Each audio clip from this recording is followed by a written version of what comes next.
Okay.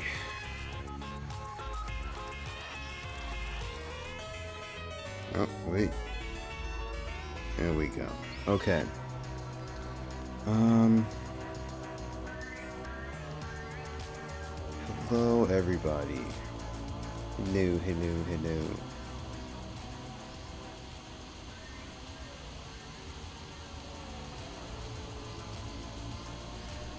Um.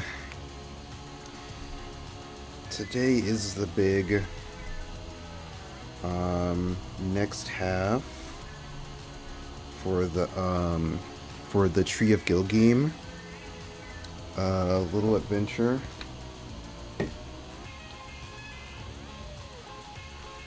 Usually these adventures are pretty like one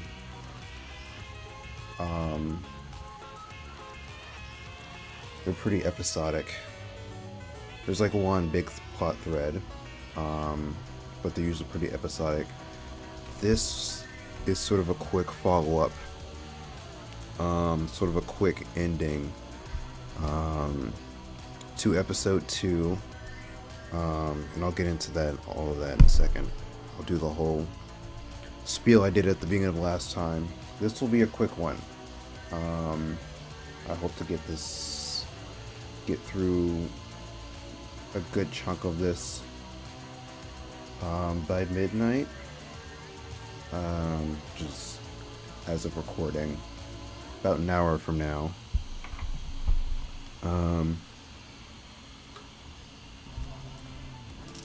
So let me get the introduction out of the way, and then I'll just go straight into it. So, my name is Jas Baxter, and someday I hope to be an apocalypse VTuber. As for now, I am a cyber rat, artist, and cyberpunk and vaporwave enthusiast. I'm also the solo player of the multi-genre gaming adventure, BAXTERRATIC. Somewhere in the endless chaos of the fictional reality is my home, New Super York City. It's where I found myself and my best friends.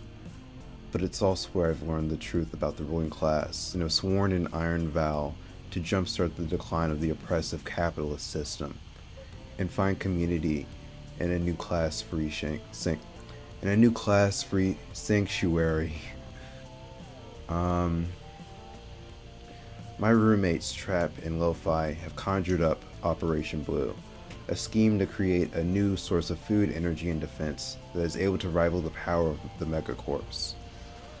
While they prepare the smaller details of this giant project, it is my job to steal the ingredients from specific corporate targets and bring them to our underground hideout in Super Brooklyn. And so, previously, the second big ingredients, I was able to procure the Wood Mutation. The Wood Mutation allows the user to gain the psychic abilities, specifically the psychic ability to control trees and tree life. So I have that ability now. That's one of the ingredients I was tasked to find. I did it successfully, but not in the way we expected. It was given to me by basically the last living entities, or the last living consciousness of a previously thought dead demigod named Gilgeam. The last remnants of basically Gilgeam's consciousness lives inside of a tree at the center of a forest that's locked away in sort of like a magical dark realm. So I went there to try to find it. Basically, the Wood Mutant that I was supposed to take it from tricked me, because I wanted to not fight. I wanted to not fight so bad that I got tricked into searching for a lost pet that was never there. And basically, the guardians of the forest that I ventured into, um, I had to do battle with, which was not fun. Um, our equipment got a little bit banged up. Um, but the spirits of Gilgeam, in the form of like a small um, rover, like a small one com rover, um, showed up, sent me the copy, sent me a copy of the Wood Mutation file, and I promised to come back to help him with his forest. Um, so in between then and now, I managed to try to keep in contact with like the little Gilgeam rover, which I'm calling Little Danny because it's a little rover, and the voice sounds kind of like Danny DeVito. Um, so Little Danny, I've been able to keep in contact with. Since then, security has not surprisingly been amped up. There is so how it's set up like here. There's a huge like hedge maze labyrinth, and in the center is where the central force, the tree that holds the rest of Gilgeam's spirit, um, is in the center of like this maze forest. And so I have to get in here, confront the Wood Mutant that has control of this place with extra security. Apparently there's like a new spaceship, which is this thing. It looks like that. So yeah, I've got all that to do. Confront Wood Mutants. Get all this corporate corporate shit like out of the forest for him. In exchange for, the one thing I needed from this place. Yeah, that easy. Um, but yeah, I was avoiding the fight last time. This time I have to like go full force. I will have help though. I will have help from 2 NPCs. One NPC is named Finger. NPC named Finger.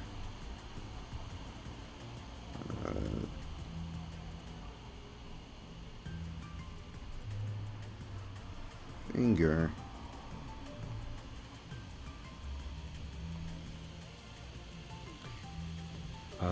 Finger is a sort of like robots, sort of like half golem, half robots, like a robot that's made out of rock. Finger is also known as Worm Boy. That's sort of like his code name, because he turns into a giant.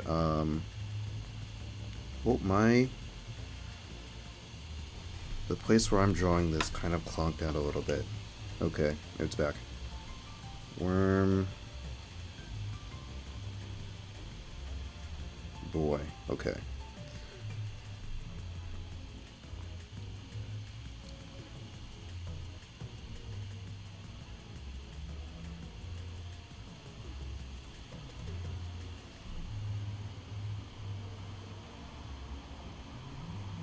He's got 2 big eyes.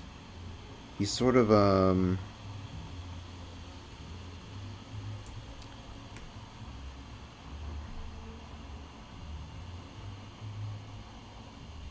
he's like super not the combat type. He's more of the type of character to give other people quests.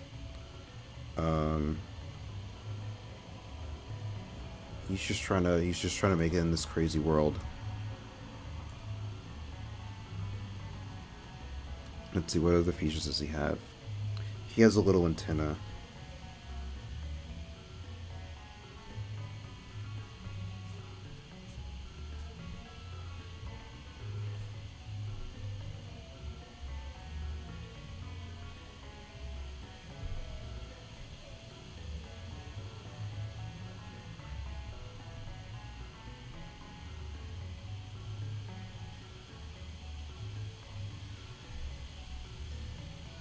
And then also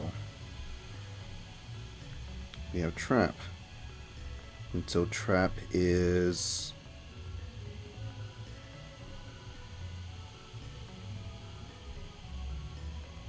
my roommates, and trap is also one of like the main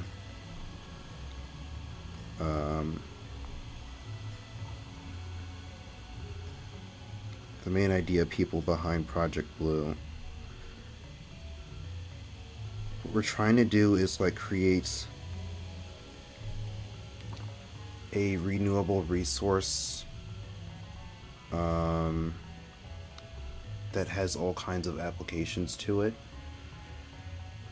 The only way that we could figure out how to do this type of thing where it's renewable and it's possible for us to make it and that we have control over it is that it's a resource that comes to life. It's like it's basically a new kind of organism, and it's going to be a huge thing that is controlled with psychic abilities and uses a lot, generates its own kind of power. It's hard to explain, and it'll be easier to show the more ingredients that I procure over time. But yeah, me, Lo-Fi, and Trap have been working on this thing for a good while now, and now we're starting to put it into action.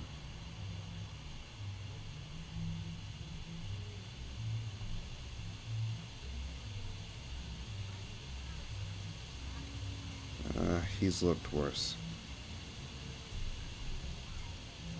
Okay. So Worm Boy is Worm Boy is tactical help, and Trap is extra protection. Me and Trap are extra protection to help to cover Worm Boy. Me and Worm Boy are both going to be going in on hover bikes, so we'll be pulling out the hover bikes again, which should be super fun.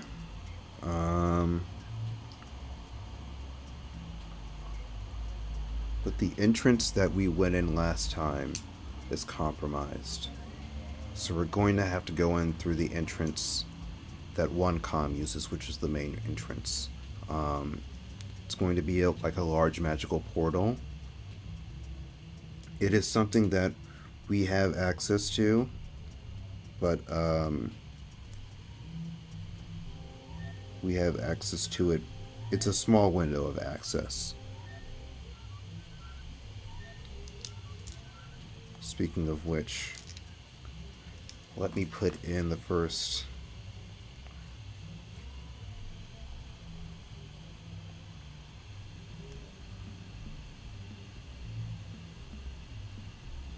rush through maze.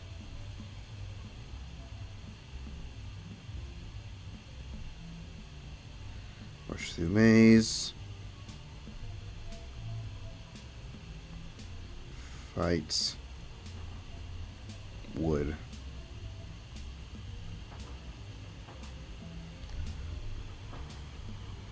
Okay. These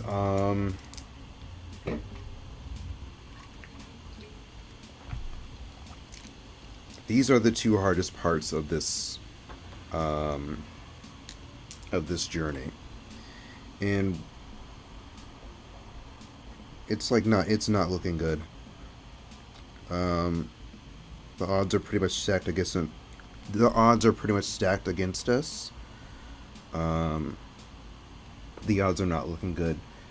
Since they added more security, there's a lot more things that could go wrong, and they have basically the upper hand. in numerous ways that are unable to be predicted. Even though I've had like Tiny Danny be like an informant in the days leading up to this, just telling me like what's going on inside the forest, what type of enemies do we need to worry about, how closer is Wood Mutant from getting control of the center tree. Um, it's been since yesterday since I've heard from Tiny Danny. There may be new developments. Um, Last I've heard, Wood Mutant has gotten close to getting control of the Gilgeam tree. Um, when that does happen, it seems likely that um, the Wood Mutant would have access to the abilities that the Gilgeam tree would have like given any kind of warrior that sort of swore an oath or made a pact and given their soul to the Gilgeam tree. Wood Mutant can get past all of that using the technology that he was using to sort of hack into the Gilgeam tree and take its powers. So, yeah, added security plus the boss that we were supposed to fight before might have new tricks up his sleeve, like crazy, insane magical ones. Best thing to do now is to just rush in and give it our best go.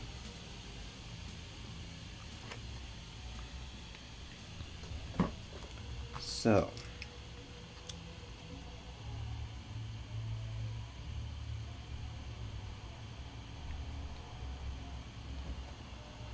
let me do progress. Let me add this.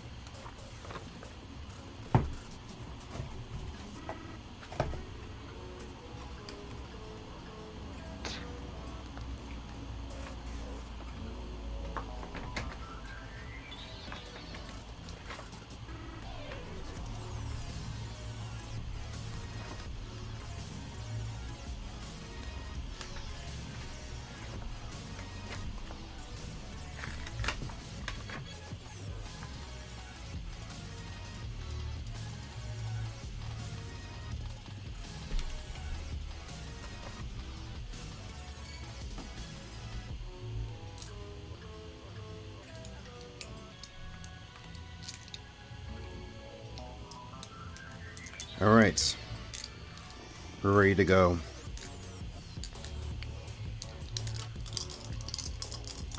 What I'm going to do first is we're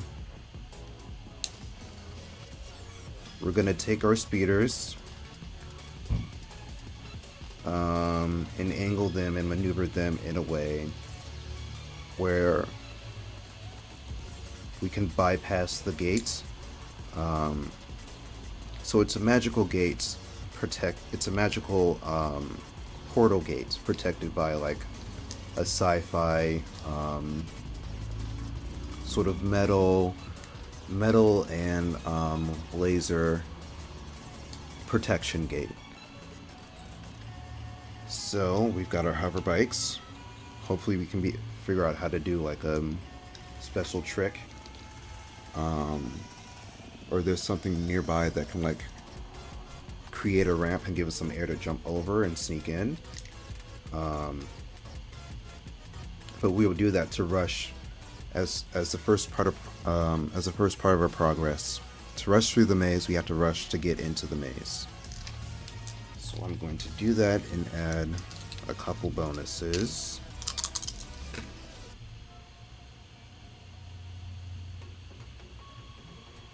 Oof, that's a miss.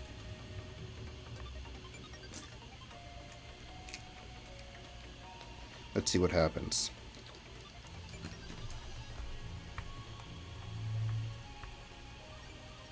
And this will be significant. I think every time I do like a really good roll and every time I do a really bad roll, I'm just gonna put a little bit of notes. Nothing too long like last time.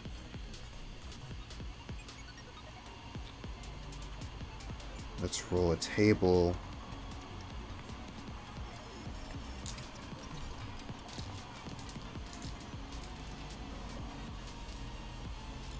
Let's roll a table to see what happens.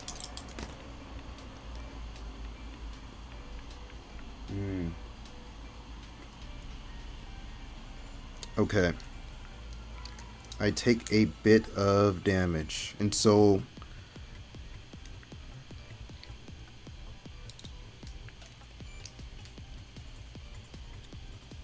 I'm gonna say I take a bit of damage instead of any of the NPCs, since I'm rolling ahead.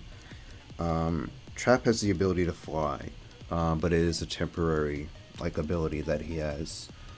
After there's like it's like draining of energy, so when that energy is all drained, he'll need some time to recharge. But he's gonna fly in, and me and Finger are going to go on hover bikes. But I'm definitely leading, so I'm going to take the brush of the first bit of damage. I'm gonna say I fall off my bike.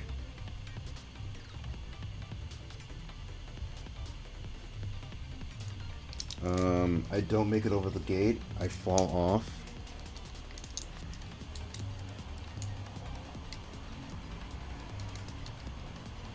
I don't make it past the gate. I fall off. And I take 1 harm. So, with that, no bit of progress yet.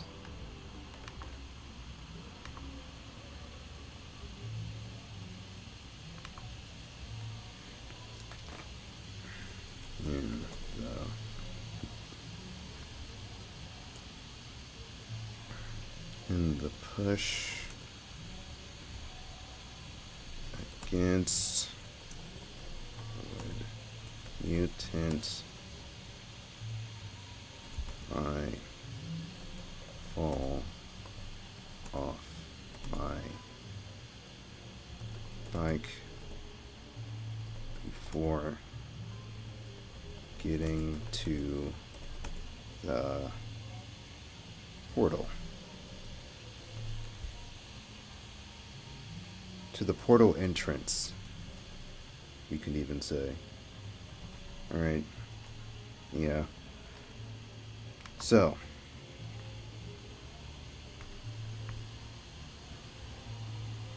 You know what we can do?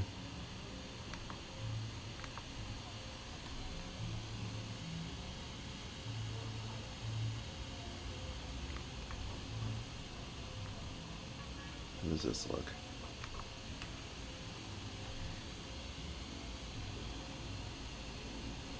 No.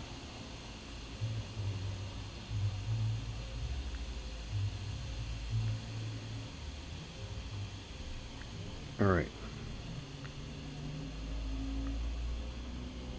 What I want to do... I've fallen off my bike.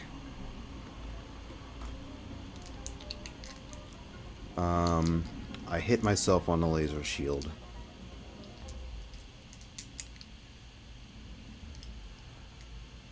Or maybe because it's lasers, that would really hurt. It's kind of like a bail. It's probably what I did. Okay. What I'm going to do...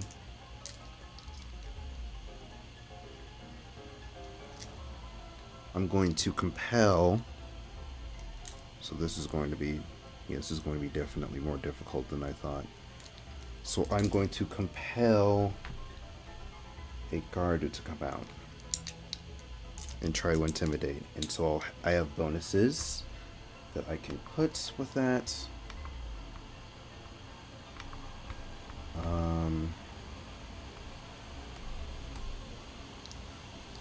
And so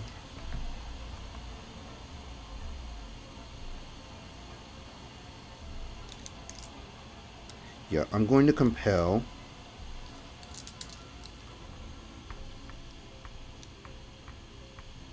I'm gonna compel just like some guard to come out. Like some kind of human guy.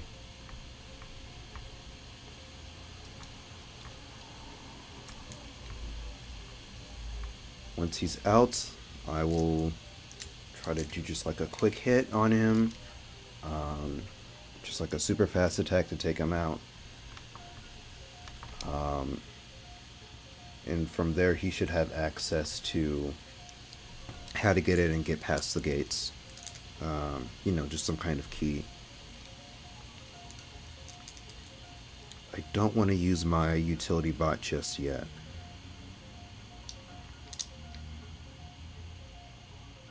I'm gonna add my Berserker bonus with this. Just doing average annoying furry things.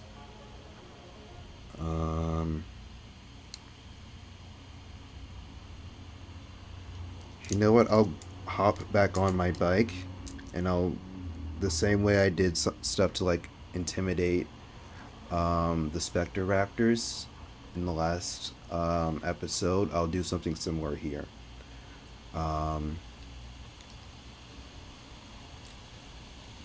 Just like make noise, do probably a bit of donuts. It'll be kind of confusing to everyone, including the NPCs that I'm riding in with. But they'll see what I'm trying to do in a second. So, ooh, that's good. That's not terrible. Okay.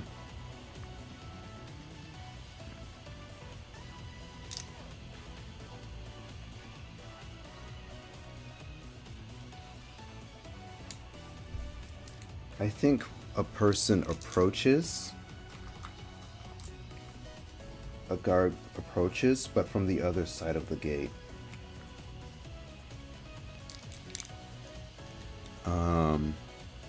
And so they're telling me to knock all that like crazy stuff off, and get away from here. But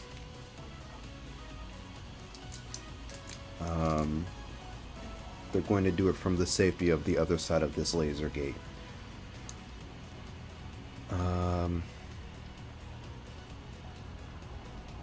Since I am distracting him, I'm going to try to do a bit of trickery, and do sort of a move that's rolling with shadow.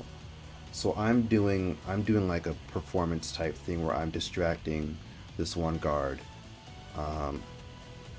What I'm going to signal, what I'm going to try to signal to trap is that he can sneak behind, because he is a lot faster than me.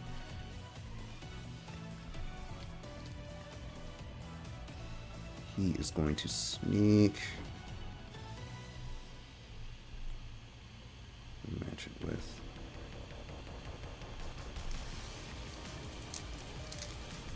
So Trap has fire abilities.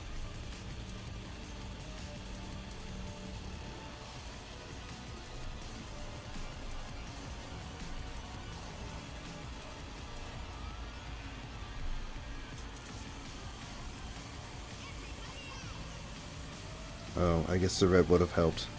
That would have been better, actually.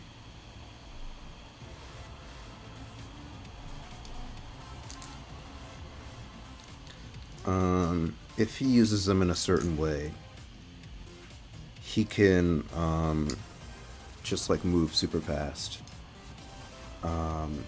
Especially faster than like one guy that's sitting out, like kind of like a parking lot security, basically, is what I'm seeing this guy as. It should be enough for him, but I'm going to do this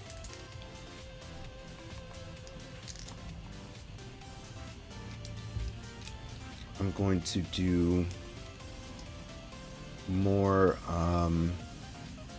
more distracting, more of like trying to get this guy's attention, and hopefully Trap will be able to sneak behind and take this guy out and then open the door from behind.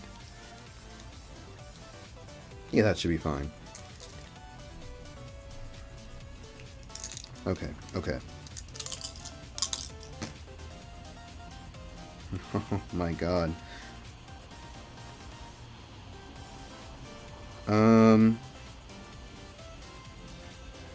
So my two D10s, which I'm trying to beat with a D6, the two D10s matched.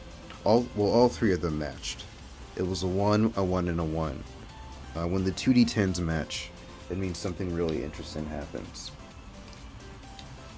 And I'm going to say that since it was a good roll, because my D6 was a 1, but it was a 1 with bonuses.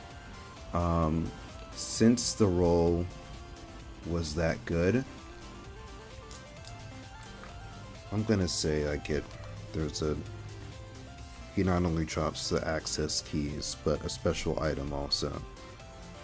Let's see what special item it is.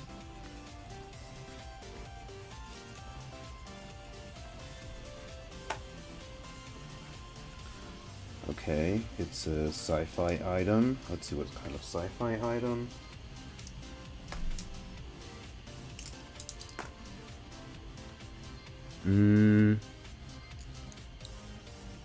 Oh, it's the small hilt of a hammer, and when you press the button on the hilt, like a huge hammer pops out.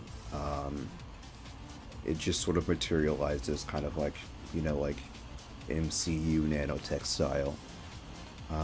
And then it retracts when you press the button again. So cool. Bad roll, good roll. That's fine.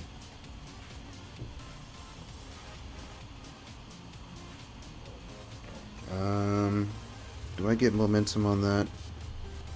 I would like momentum. I didn't get any starting momentum because the beginning of this mission is just as bad as the beginning of the last mission. Do I get 1 additional momentum with a good hit like this. Okay. So we got a hammer. This could be good to have, because these things are not single use. I could just use this until it breaks. Cool.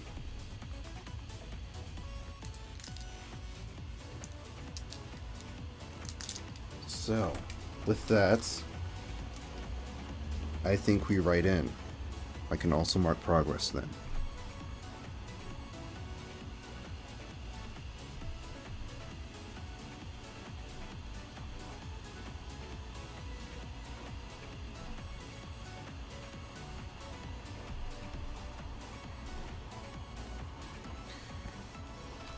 Alright. We're part of the way there. Oh, let me put in what happened.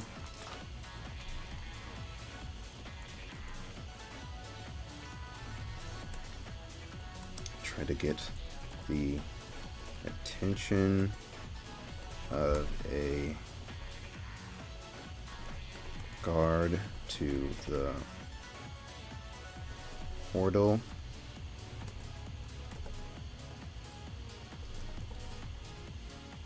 Doesn't get too close, but Trap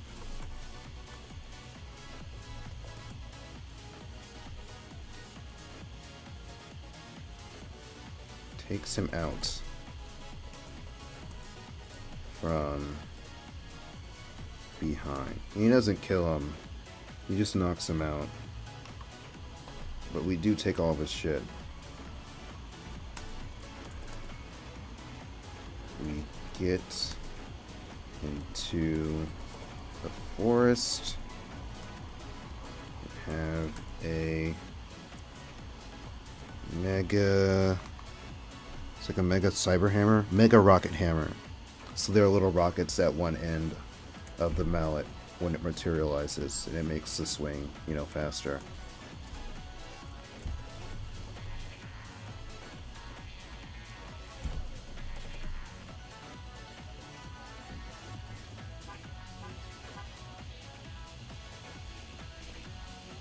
Oh. Yeah, this is as long as last time. I mean, it's not too long. It's fine. So,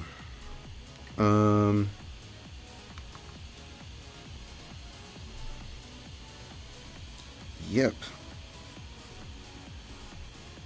We managed to get in.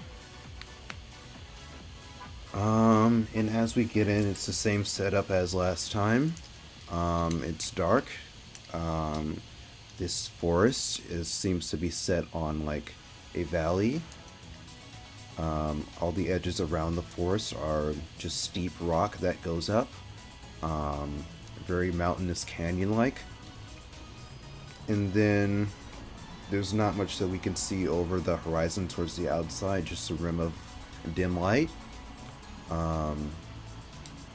It's dark. It feels like it's perpetually nighttime, perpetually cloudy, perpetually foggy on the grounds. And the best light source is sort of the trees, and sort of the foliage that's growing out of the trees, giving out bioluminescent light. So yeah, that's the full setup. And then additionally, hovering over the forest, hovering over the center of the forest, is a large ship. It's got the 1Com logos across the side.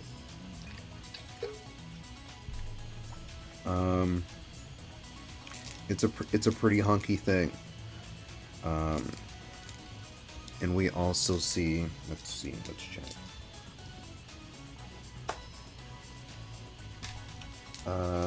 There are two mechs. There are two large mech robots. Nothing that can like move on its own. It seems that they're being piloted. And so they are also hulking over this forest and surveying the area. You know, they have like searchlights fixated onto what would be their eyes if they had like normal bodies. I think we're just gonna see this and keep moving in. We're moving in from the bottom this time.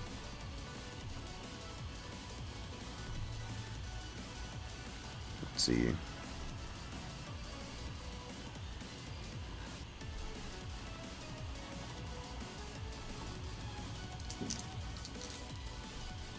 So we got 3 waypoints to do.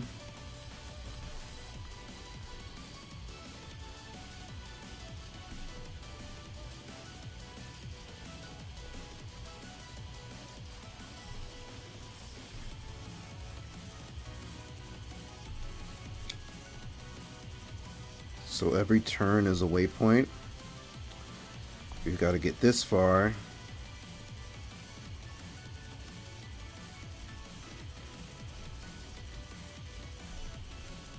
What will probably happen is that what we're hoping is that when if I take out the Wood Mutant first, and take out the console that's controlling, that has a hold on the Gilgeam tree, that will just like take everything else out. Everything else goes down. At the very least, they'll probably retreat. The Wood Mutant is the person that's in command here. The Wood Mutant has most control over this area. Definitely more control than he had last time. Basically, what was happening with the Wood Mutant in the Gilgeam tree is that the Wood Mutant was using the console to act as a sort of mechanical parasite. Um, the module was there to figure out how the Gilgeam tree ticks, like what magical properties make it tick, how it grants powers, what's happening with the Gilgeam tree, basically at a molecular level. Deciphers that information, and just like steals the power that comes from it, and gives that to whatever is hooked up to the module, which would be the Wood Mutant. So it's copying and stealing at the same time, just to get the full essence of the tree that is controlling this entire forest. Basically the heart of the forest. But we're just gonna rush in. I'm hoping I have a bond with Trap. I'm going to use that when considering bonuses, but other than that, I think we can just go ahead and do it. Okay. So, we're rolling in, we're moving in super fast as we can. But I'm going to say this isn't the best roll. So nothing stops us now, but things are starting to build up. I'm going to say that since we're going so fast, and there's two hover bikes now instead of one, and plus one guy that's just like perpetually on fire. It's flying around like Human Torch style. Super bright in this dark forest. I'm gonna say the mechs notice us. And like have their spotlights, their searchlights on our position. So from this moment on, we're gonna have to be able to maneuver around this area. But we are at the first checkpoint.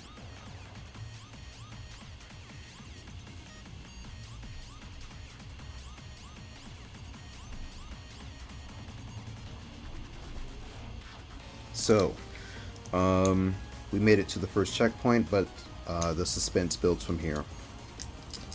So let's just keep moving in.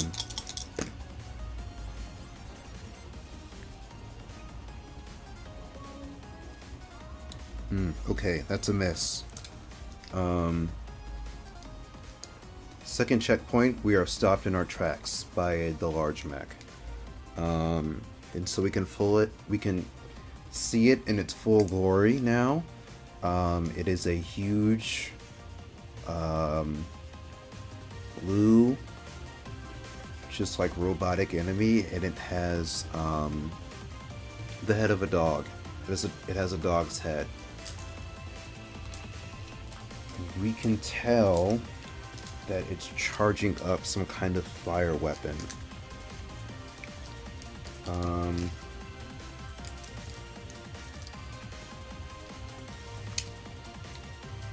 If I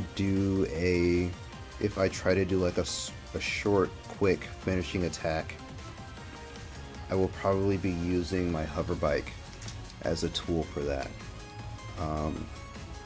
And if I wanted to engage in just like a regular fight, it would probably cause me to dismount my hover bike.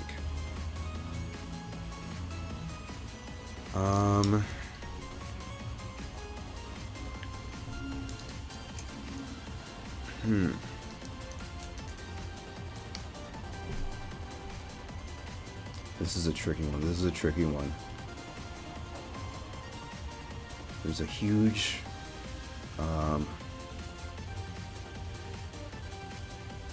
this dog seems to also have fire abilities, like it has fire breathing. Just like a dragon in your path, but it's like the farthest thing possible from a dragon.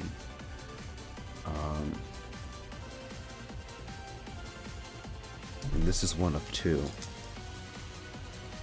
If we stop, that puts Finger in danger. Finger is, for the most part, technical and not very combat savvy. Me and Trap are combat savvy.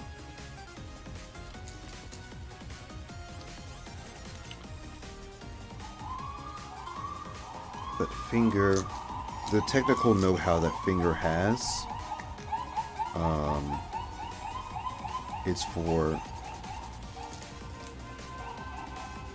for like magical entities and being able to like absorb magical powers, which is great for like this whole like full adventure,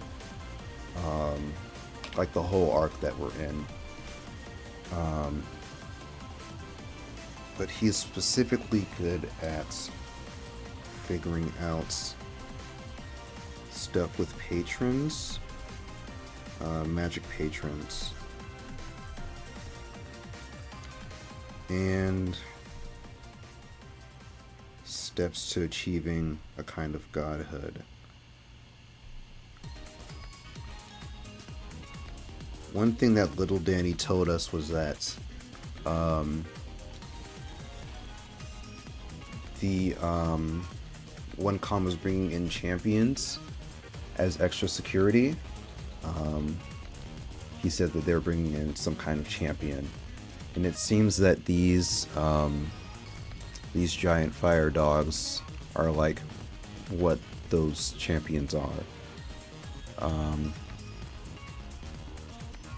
Did not expect multiple. Multiple is like a worse development. I thought it was going to be one giant mech. It's not too hard to take down, but it would take a lot of time to do so.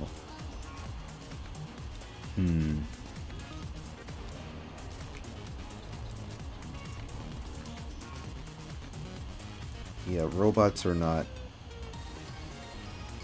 Wormboy is a rock type robot, but like advanced mechanics isn't like his strong suit.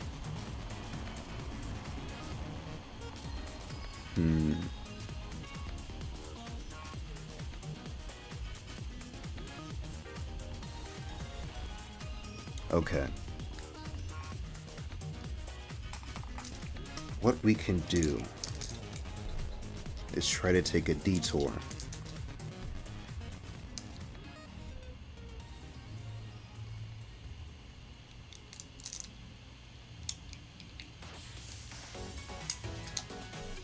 I'm gonna say Trap and Wormboy are more magically adept than technology.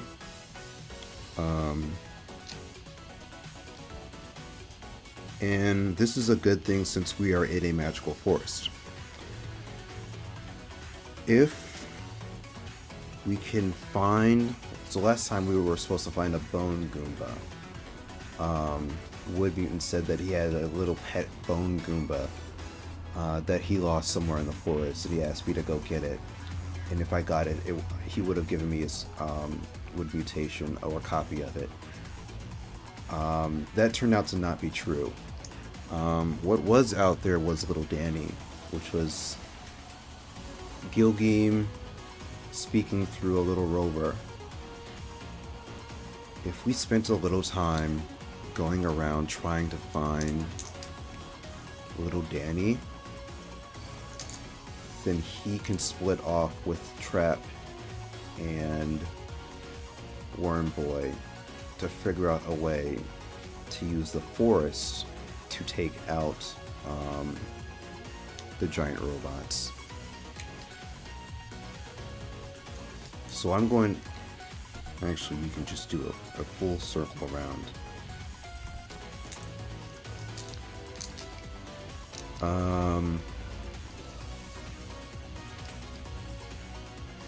Yeah. Yeah, this is going... Ooh, man.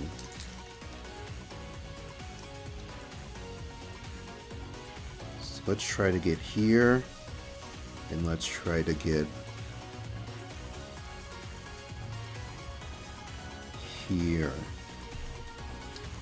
2 more waypoints. I'm going to say... Oh god. Yeah, we're just avoiding the mechs at this point to try to find little Danny. But we are still moving super fast. The rover was able to catch up with the hoverbike last time, even as I was speeding through. So it should just pop up. So somewhere through this trip, this long detour, we want to go like... When I say circumvent, I'm trying so hard not to say circumcise. We're gonna go just like a full around trip. Circumvent the center of the forest to just look around, because this little Danny's probably hiding in like this more center area, not the exact center, but close nearby. So hopefully he will pop up.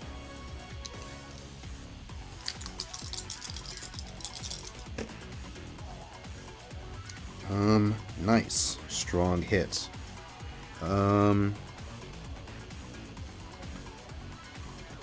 That's the best kind of roll we can have.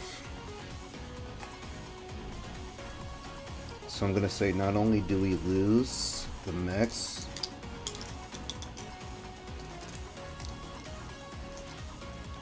oh, let me mark progress also.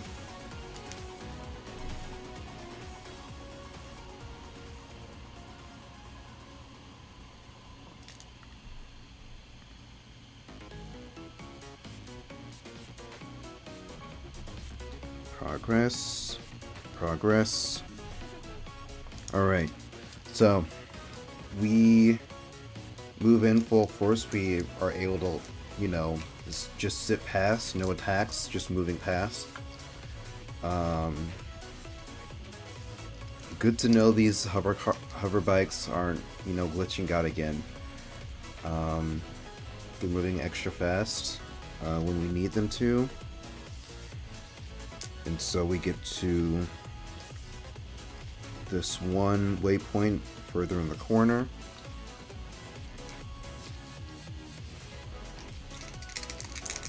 Let's say we make a discovery.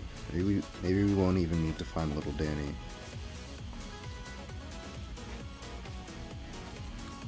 A marvel of ancient engineering. Okay. I'm going to say that this is another weapon. So we have the hammer. That's what I currently have.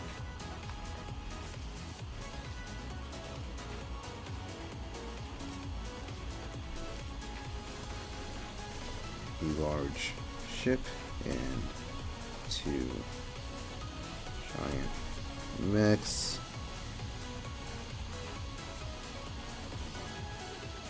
Greet us in the forest.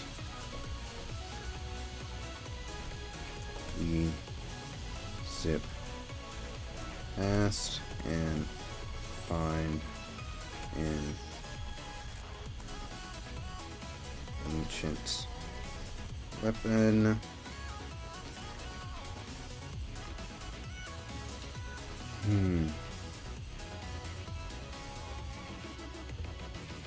I'm going to have Girl Riot, my utility bot, scan it and see what it is.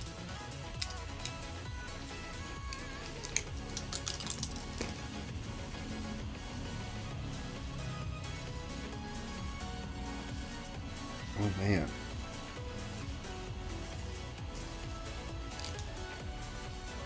Oh, I'm so glad utility bots give you such a high bonus, because that would have been really bad.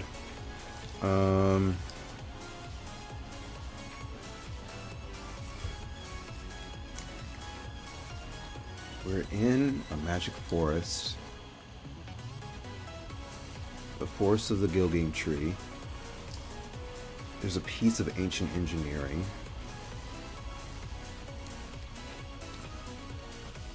Yeah, let's just say that we picked up another weapon along the way. We've stopped and found another weapon. It's ancient, but it's ancient engineering. This is a golem.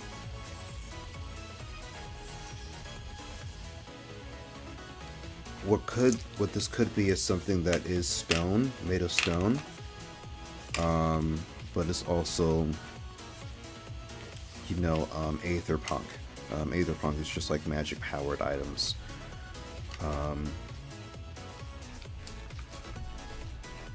I'm thinking it looks something like the technology from the movie Atlantis, where the Atlanteans have like these like old, like moss covered pieces of technology, like the flying cars. They didn't have weapons, but all their stuff was activated with keys.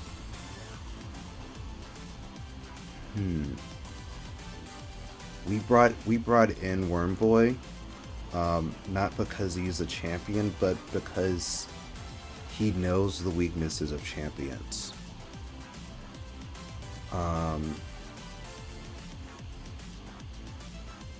This could be something that Trap could use, though.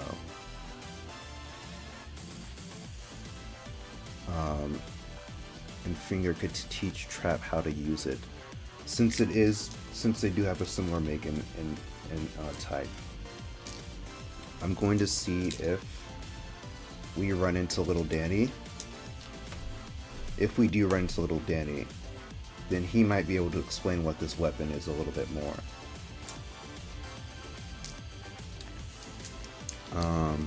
I'm being nondescript with the weapon. Mechanically, because I just don't know what it is yet, but also it could just be something that, like, since it's engineering, it could be just like a stone shape when it's like not in power, and then when it powers up, it turns into the weapon that it is. Like, it just transforms. Same way with the hammer. Yeah, that works. Works for me. Awesome, awesome, awesome.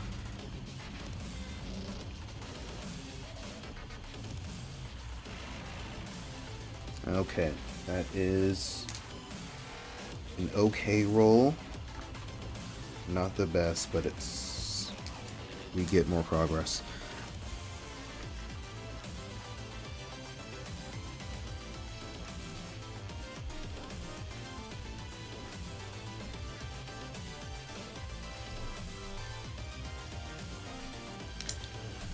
All right.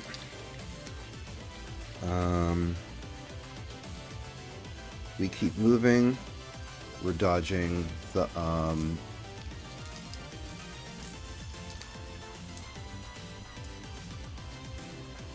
we're dodging the attention of the giant mechs. We're not in their searchlights.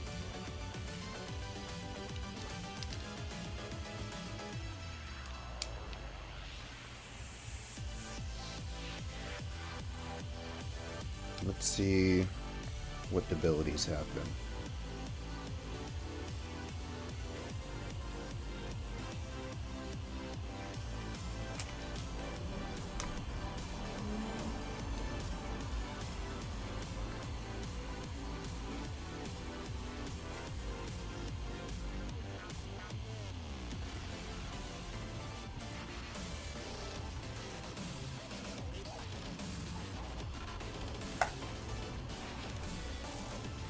Okay, so one of the bikes get damaged.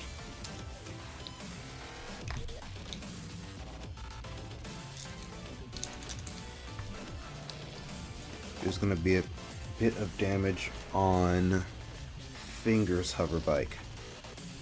I'm not like a super expert on hover bikes.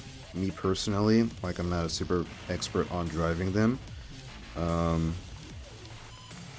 but I would say Finger especially is not adept at using them. He's just a simple guy. Literally just trying to survive in this cruel, cruel world.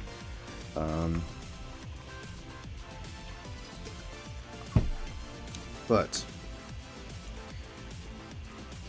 we've managed to get to the next checkpoint. It could be possible that, because I'm saying when he takes damage, I would say it's him bumping into something, or it's him going too low and sinking into the fog, and he like hits something on the ground. I'm hoping that the noise that him taking damage makes, or his bike taking damage makes, it's not like too loud of a bang to get the attention of the giant mechs. But it could be possible that is what happened. As we go in for this last bit of progress.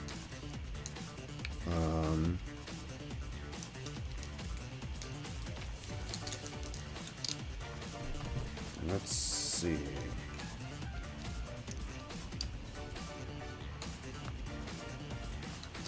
Alright, I'm going to trudge in.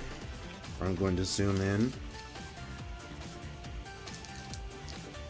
And I'm going to say also this whole time, when we do the detour, Trap is just going to turn off the super bright flying ability. And he'll just ride behind me. But yeah. And then the ancient weapon is going to be on the hover car of Finger. So he'll keep that safe until we figure out what the fuck is up with it. But yes, that will be that is the story so far. Let's see if we find little Danny.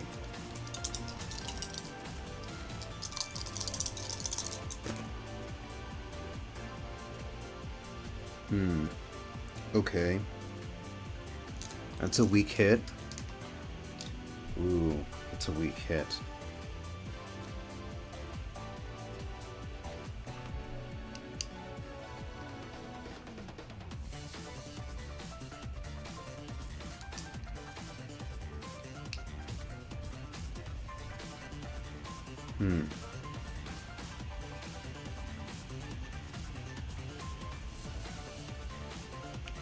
Attempt something risky.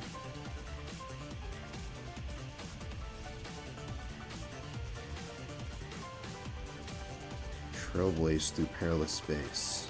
Journey over hazardous terrain. Survey a mysterious sight. So, in the last bit of it, we weren't going as fast. Mostly because we didn't have as much.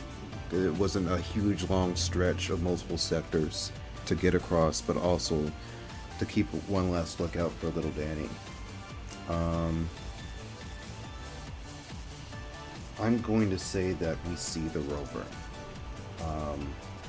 but it is not obvious yet what state he's in. We just see it, and it's not moving. So this could be us fearing for the worst, because I haven't heard from little Danny in the past 24 hours leading up to this. So what we will do is explore the site that little Danny is in, just right before the center of the forest.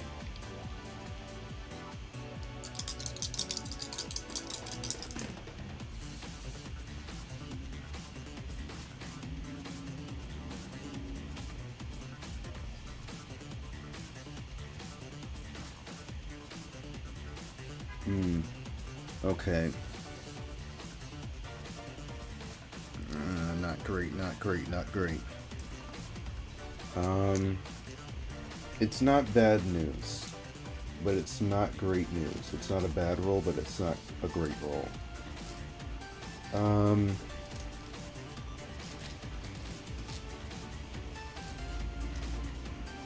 we find little Danny. Um,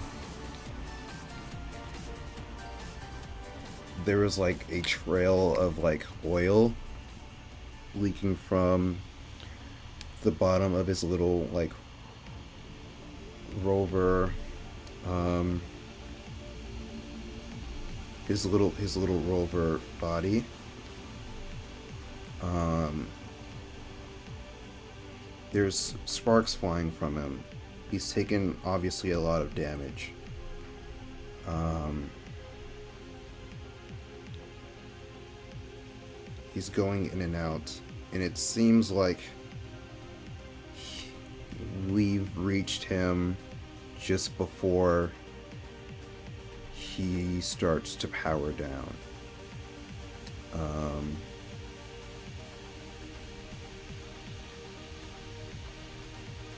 and so right before we see like the lights sort of fade away from the camera that is making up to be his eyes. Just one central camera.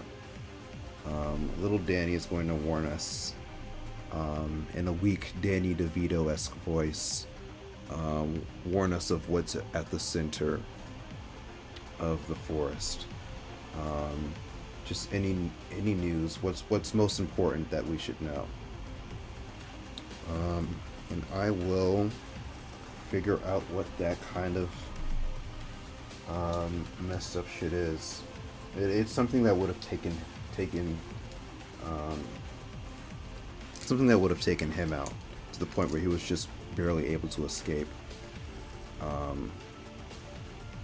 That he was on his last legs, of course.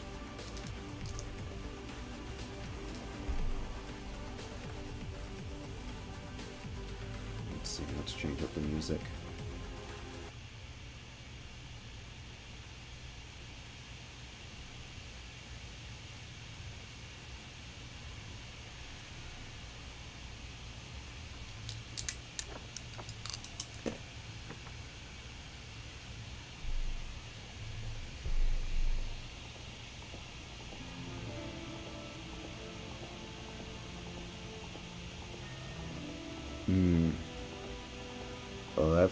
Oh, that makes sense.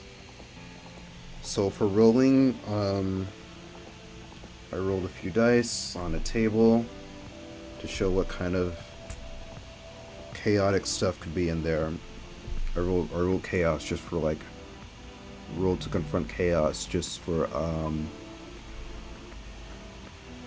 the sheer randomness of it. Something that we don't expect. And what is in there is horrific life forms of inscrutable purpose.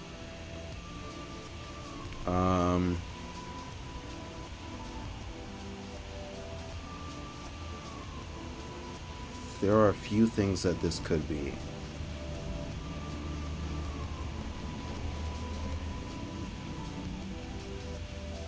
I've mentioned before about the Guardians, the Spectroraptors. They are sort of anglerfish heads on raptorfish bodies, and they have bioluminescence just like spurting out through them. The Wood Mutant didn't have control over them before, but their purpose was to just protect the forest.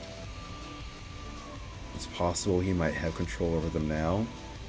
He might have turned them into something even more horrific than what was described previously as creatures that even the divine hands that made them, disgusted. Creatures that were they were creatures that were disgusting to even the divine hands that made them.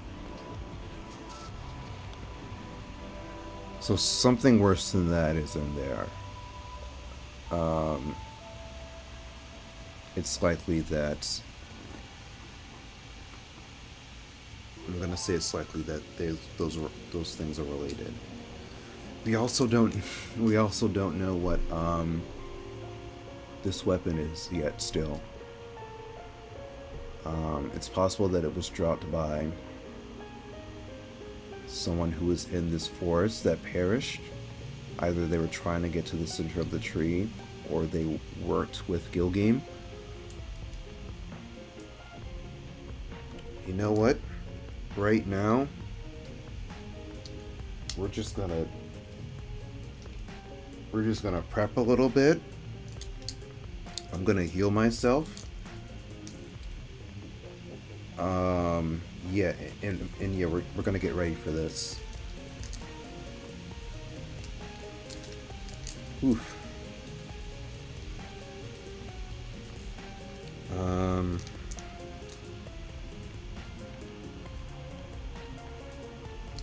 For healing, because I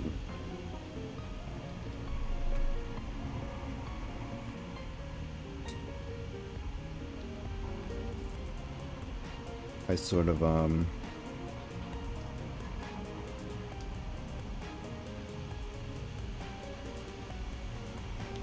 I ate ass during that first bit. Where my first move caused me to take damage. So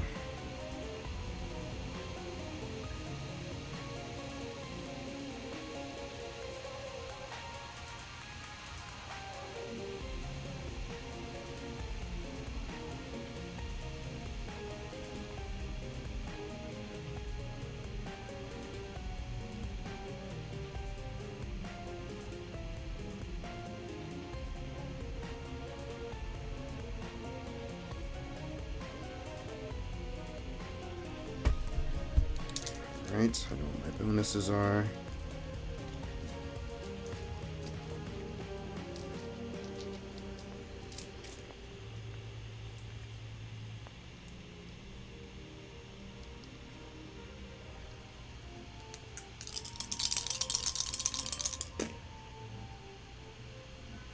Ooh, nice.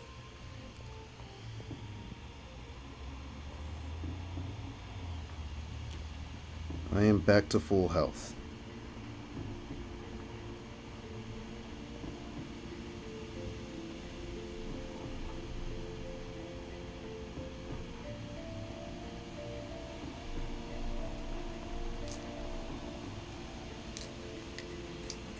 And I will have Girl Riot try to take a look at this weapon.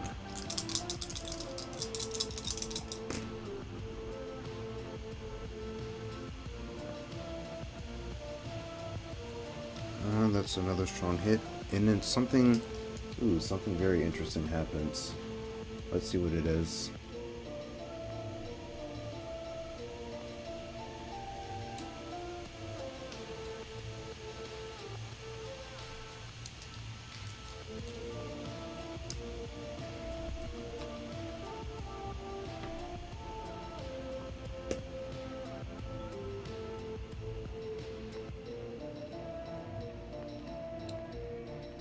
This is a blade. It's like no larger than a rapier.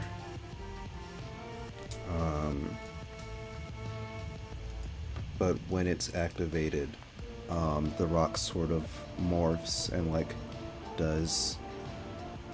the rock sort of erodes in real time, just super fast, and it basically just shifts into a blade with glowing ancient markings etched along the sides.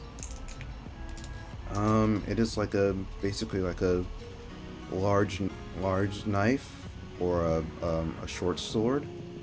It's about that size.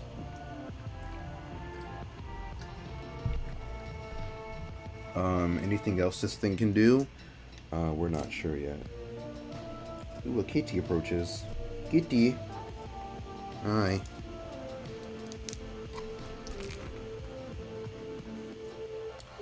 So we can just We can just go straight in. Okay. Let me move this part off.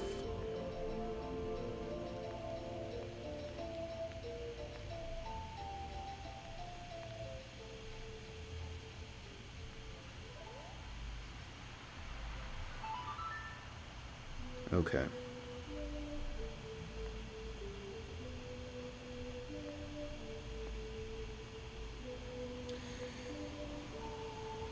Whew. Here we go. Let's paint a picture. Let's paint a picture here.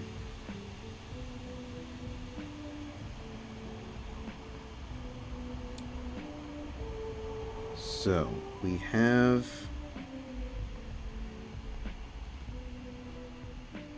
the module. And so it's got its tendrils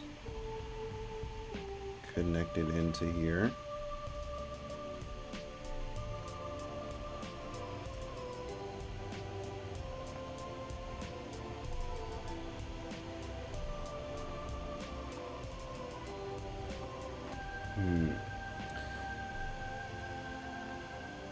The Woodman is probably somewhere nearby. And I mean it looks like Woodman. It's Wood Mutant, but it does look like him, and it has the Wood Mutation is Woodman abilities.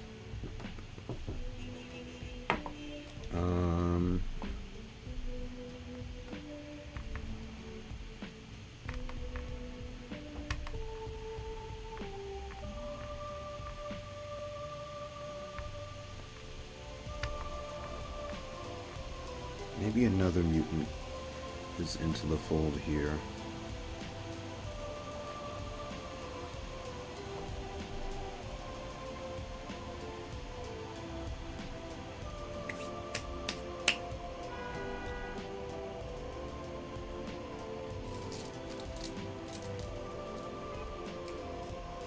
Roll.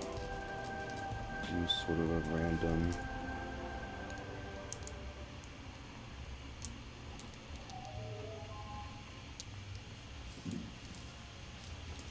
So what I'm gonna do is roll for whatever these creatures are that are so horrific and have like an what was it, indisputable purpose.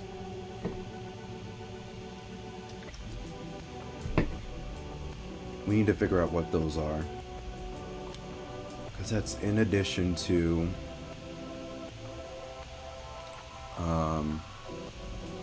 those huge things that are surrounding the center of the forest.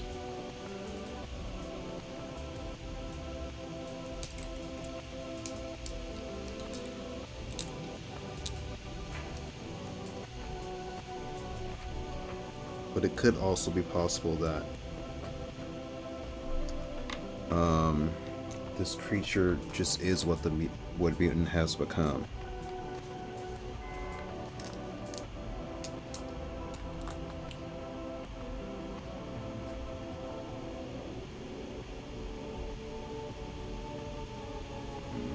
Okay, pulling up the encounters table.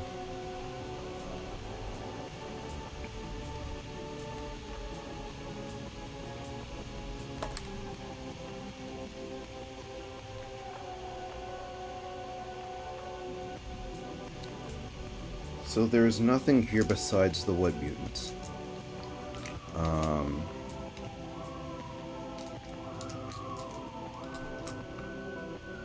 I've got my arrow drive, which is my crossbow arm cannon. Trap has the special tool that we found.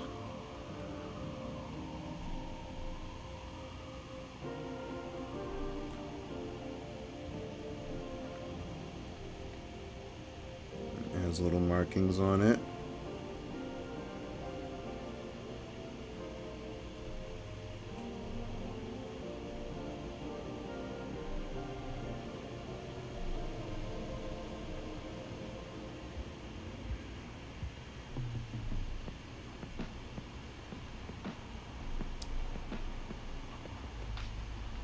So it creates a little blade.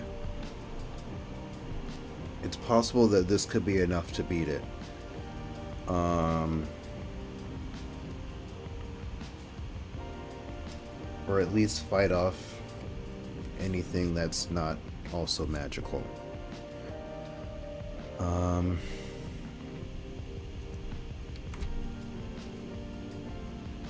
So just like with the first one, this second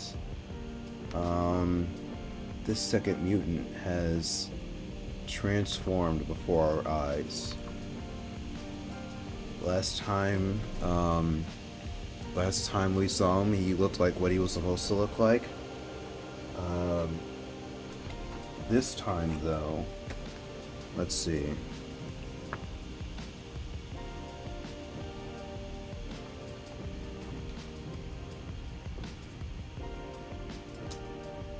What fucked up qualities does he have? I want to say that he's tried to interface via the module the powers that the Gilgeam tree could like offer him, and he's just stolen that kind of power for himself. And there was a cost with it because this kind of magic is supposed to come with a cost. That's where the magic comes from, basically. That's what makes it different from learning magic from a book or having magic through ancestry. This is a specific kind of magic system that comes with like doing deals with a powerful entity. That entity was supposed to be the tree. So what's gonna happen is he's probably gonna have to pay a more fucked up price. Let's see what that is.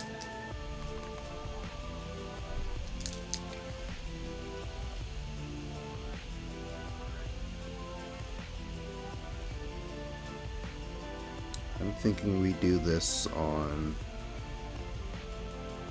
I'm thinking we go to Delve, which is like a very more dungeon-focused version of Ironsworn expansions.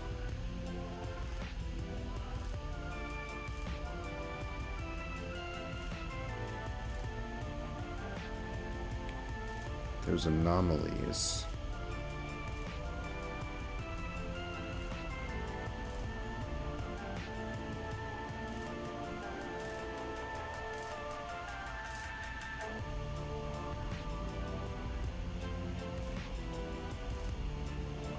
Ooh, okay.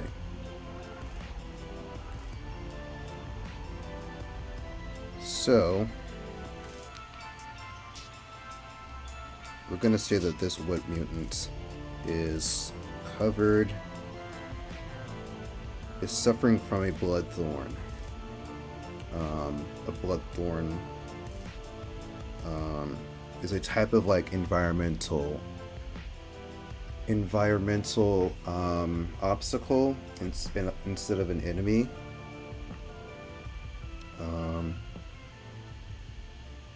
Its drive is basically to consume blood, until the blood is basically its food.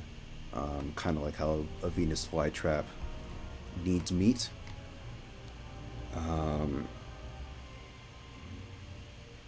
This is sort of what the Wood Mutant has turned into. It's sort of like sprouting out from his being. There are parts of his body that are just like normal woodman shaped, and then other parts that are like pulsating, growing. It seems like the blood thorn, which is like thorned vines, are sprouting out from inside of him, as well as the magic that he is basically stolen from the Gilgeam tree. This is the price that he is paying, basically. And so I'm just gonna rush him. No talking this time. Let's not, it's already 12, it's already 12:15. Let's not try to talk him out of something that he's obviously paying the price for already. I'm just gonna rush him, and I'm just gonna start this fight.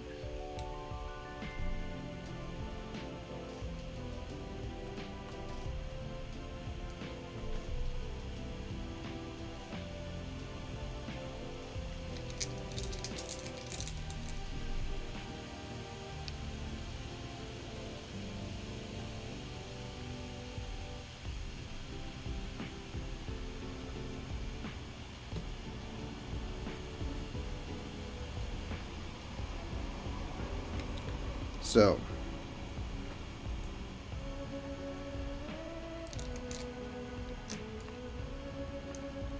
I'm entering the fray. I'm just gonna try to get a good hit on him without trying to use any special abilities. And that is not a good roll.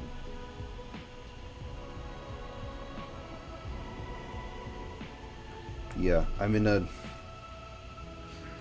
I do not have the upper ground.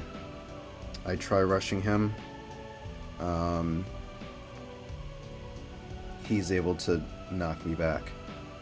I don't take damage yet. But it seems like I'm about to. Let me show where we are. F for finger. T for trap.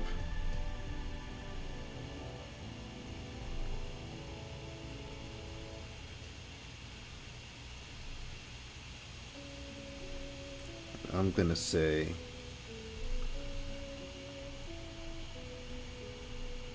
Jazzy Wood.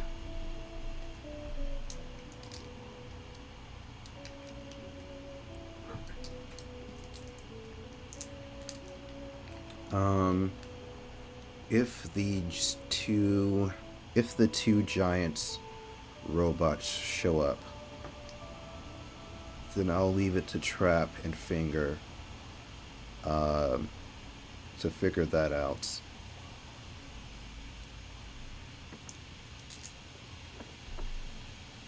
He's going to be super powerful.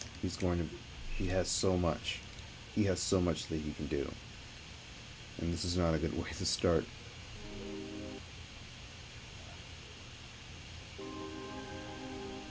Yeah, this is not a good way to start it. Oh man, this is going to be rough. This is going to be rough.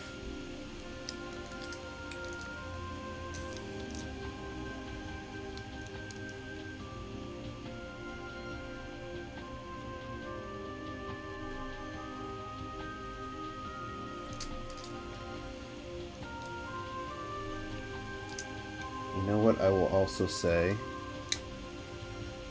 Since I did a really bad roll on starting the fight, that they're just headed over. The two mechs are headed over. And Trap and Finger will have to figure out a way to fight them off while I'm fighting Wood Mutant.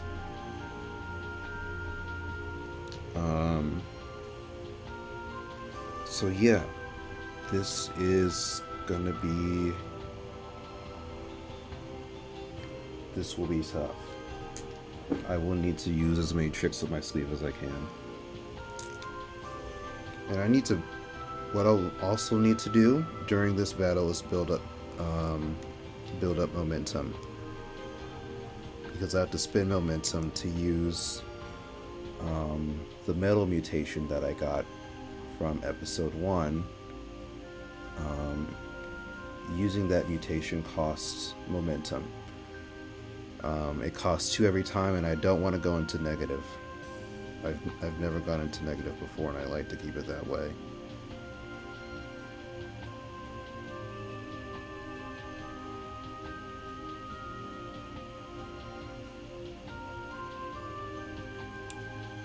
Ooh, wait. I can take decisive action. Oh, I can take decisive action later. I need to put a few hits on him first.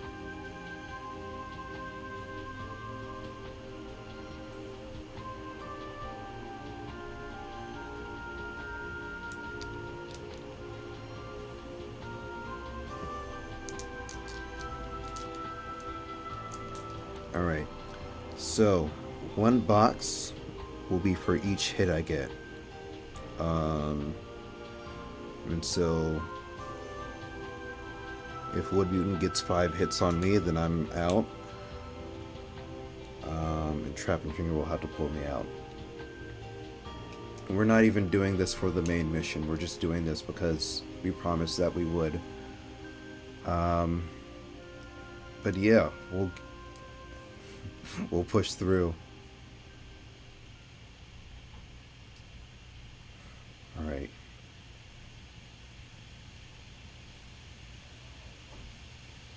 Battle music.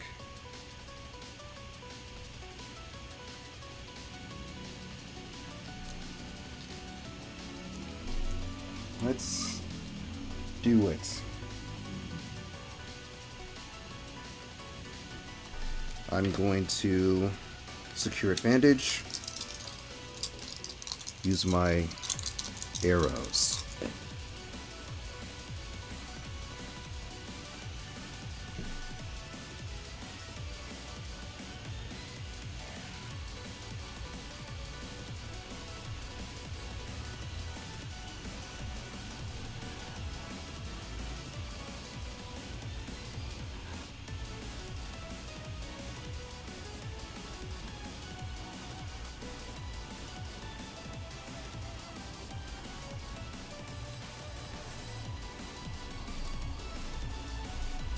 So, I'm going to move here, some distance, and I'll use this statue as sort of a cover. So what I want to do is to shoot at him from here.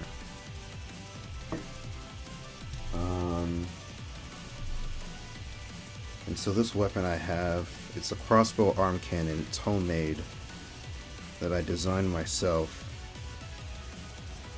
And it does the job for most enemies sci-fi or fantasy, or just general action.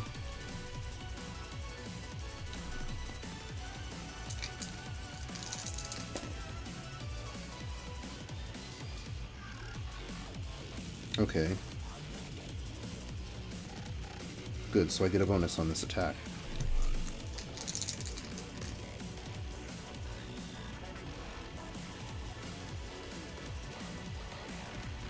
Oof, and that is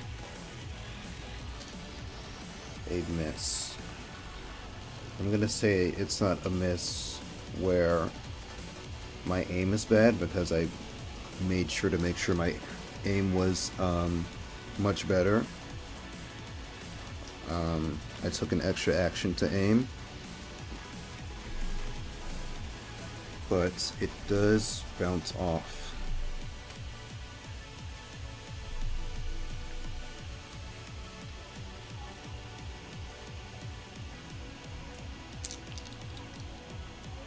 So he's going to be able to get a hit on me.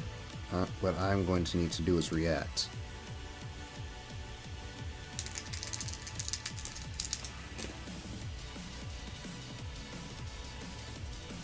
Jeez, I'm rolling so low. Just one after one after one. This was a weak hit.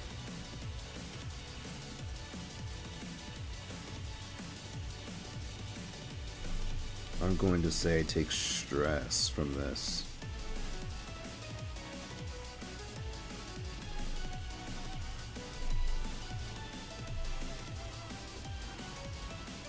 My stress was low. I kept it the same as how it ended the last time, because this, sort of adventure wasn't completely finished. I could have taken the time to go up,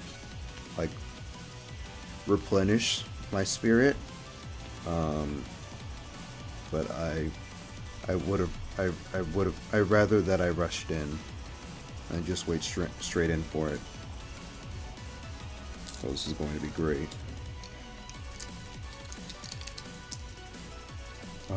So I'm able to avoid his attack. He's just going to move in on me, I think.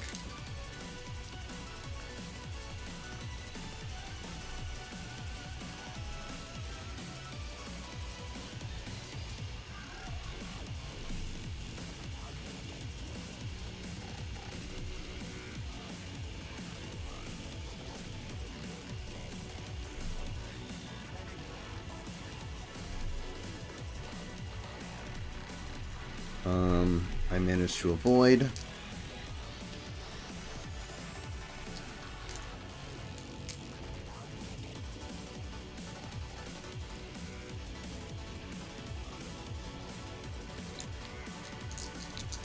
So it's my turn to attack. I'm just doing this quest with... Oh my god, that's a miss.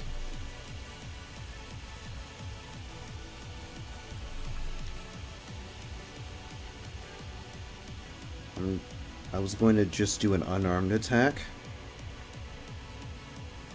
I'm going to say he does another block.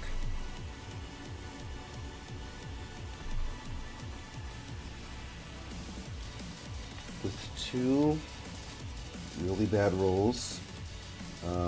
Not in a row, but just when I've been attacking. I'm going to roll on the table for something that's going to be hard to predict. Let's see what happens. 75 on the table. Oh, I am harmed.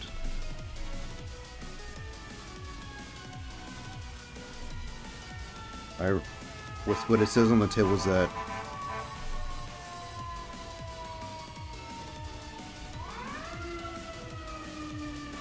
truck. Oh my god. Like it has alarms or something. Like it has alarms or something. Like, an ambulance or something. So I took damage from saying those words. So I try to attack this guy. I'm going to say he uses leap. He's going to use a dark magic version of leaf shield.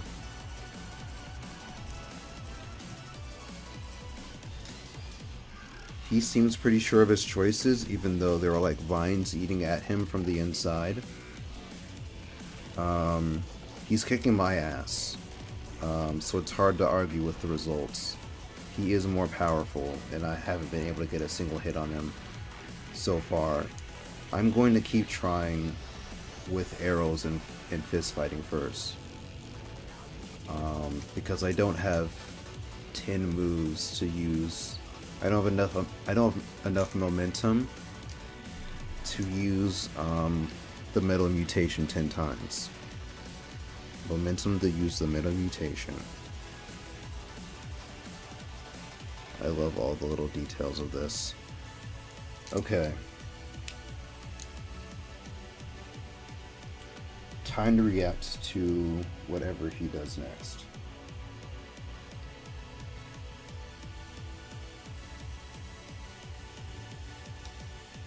I'm just going to use my just my endurance and blocking, and try to just like stomach whatever hit that he has planned next.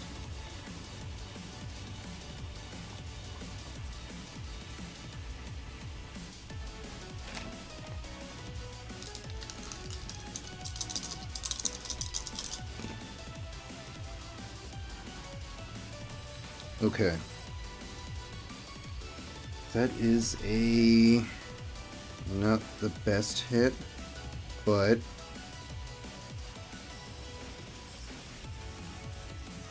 Yeah, I'm still taking abilities. I'm going to say I take another,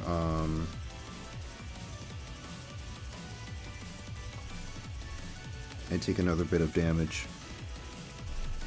Jeez. He's taken out 1/5 or 2/5 of my health, and I haven't laid a single hit on him. And I've got 10 hits to go.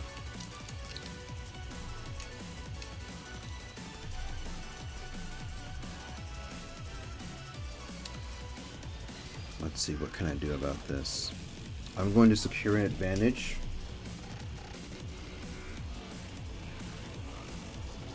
Since I was able to stomach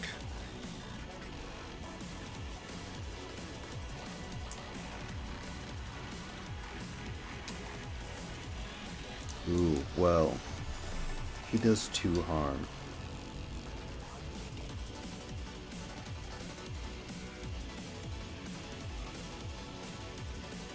So if he attacks me,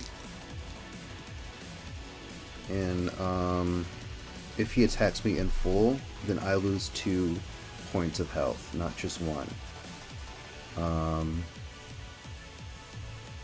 I'm going to say, since I've gotten only,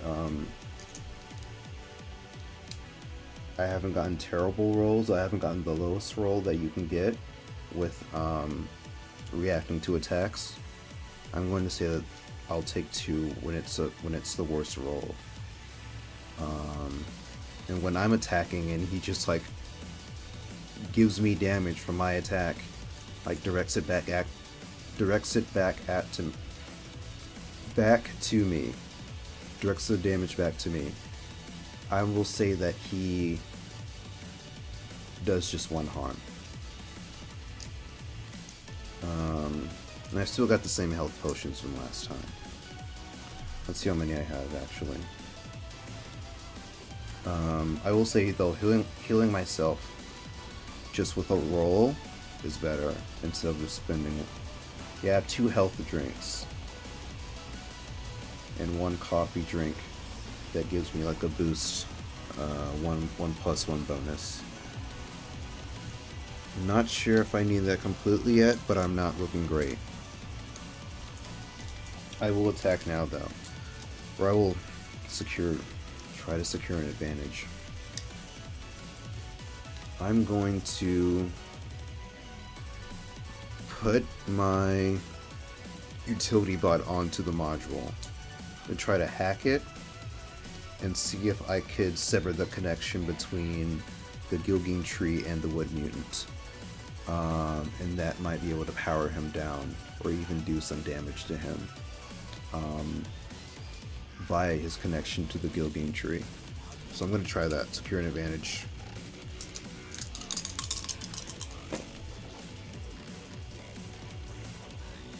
Nice. Okay. So that works.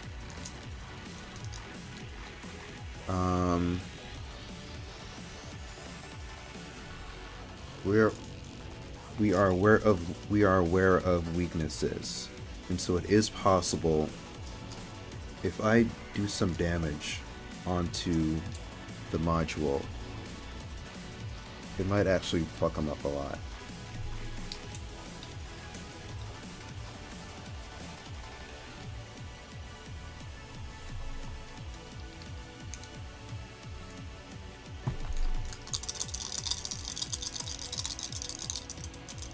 So I'm adding +1.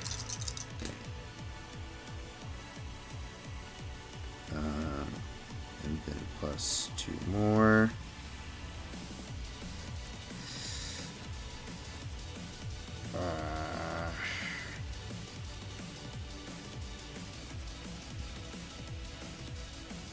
That is still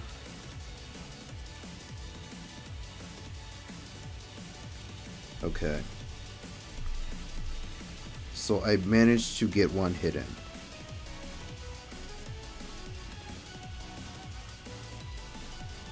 Oh shit.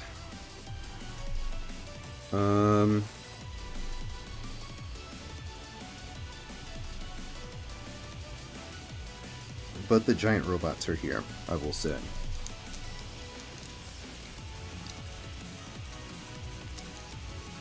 So, what has happened so far?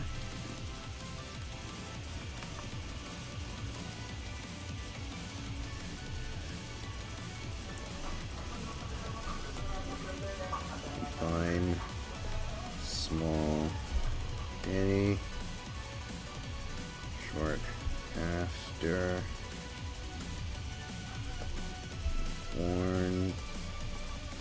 Warns us of a monstrosity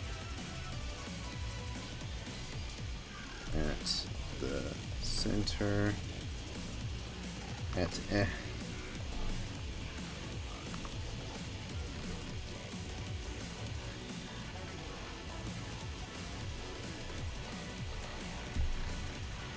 Wood M is changed by the tree.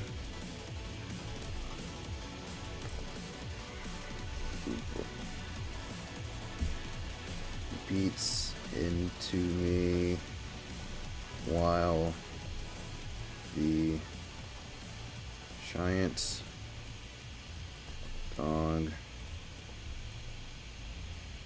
next approach.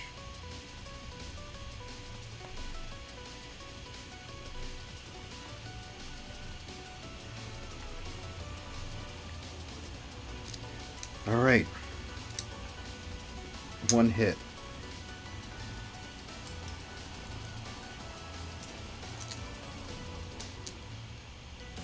We need some strong hits. That way we can mark progress twice.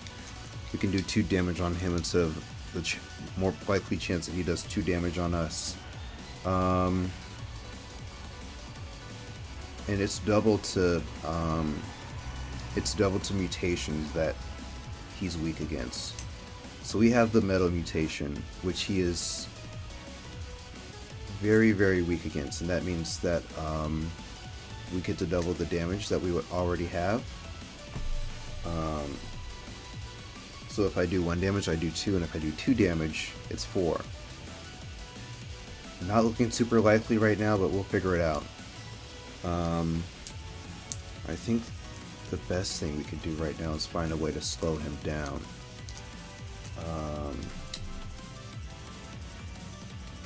Which I will try to do now.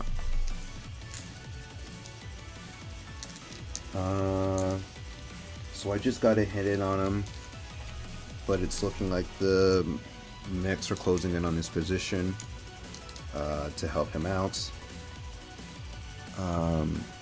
But Trap and Finger are there to help me out, and so we have new weapons also. What I'm going to do is pull out this hammer and try to land some hits in that way.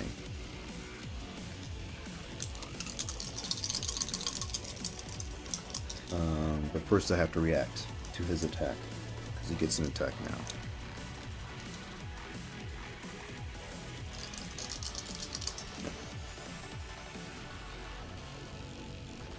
Jeez.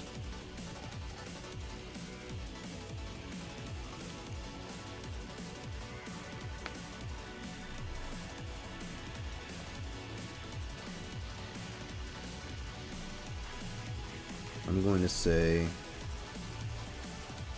this was another weak hit, which means it's not awful, but I also have to take 1 debility. So that will be supply.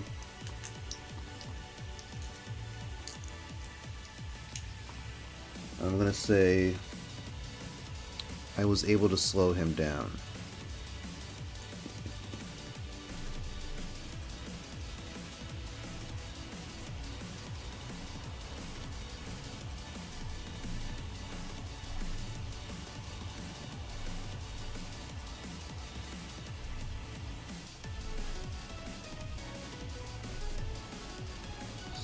here now.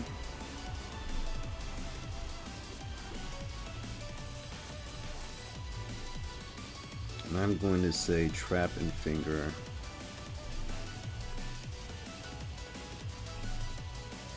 Have moved to find cover.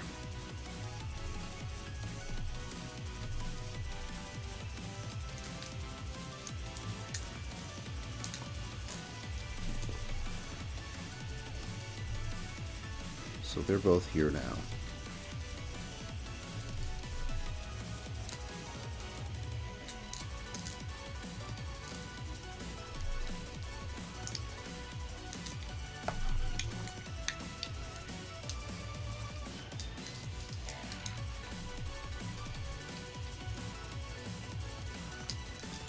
So I waste a bit of supply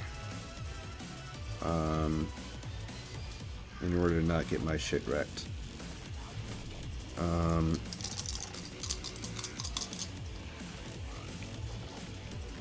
I'm going to take a moment to aim so I can secure an advantage.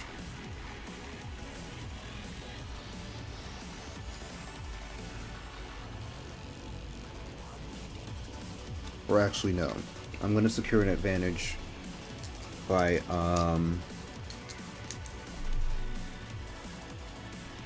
using my wild nature.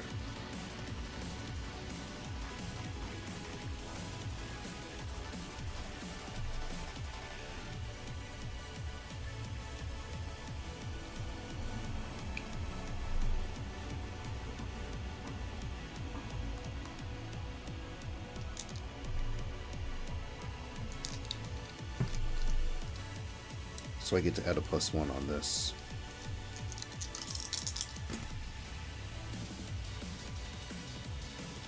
Okay.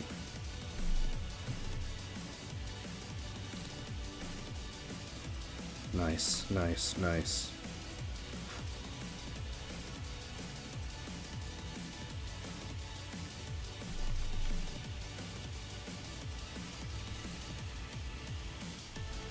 Since I secured advantage, and I didn't get the best roll, but I got a pretty good one. So what I'm going to do, I'm just going to add +2 momentum.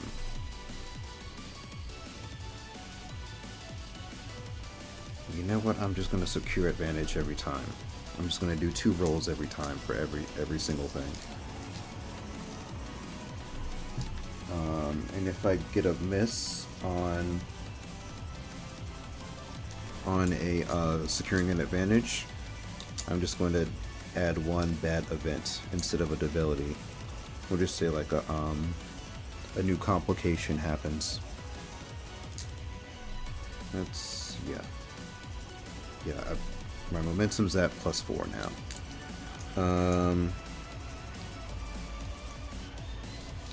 So I get a bonus to this roll.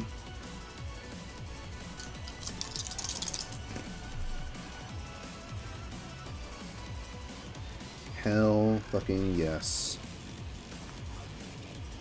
I land a nice juicy hit on this guy.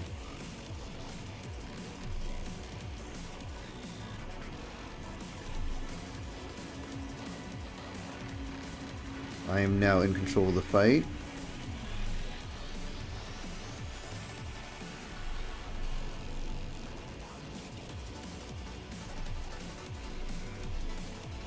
Awesome, awesome, awesome.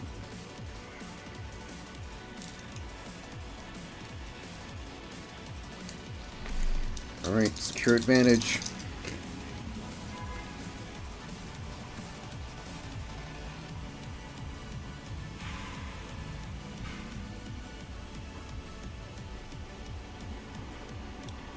Weak hit.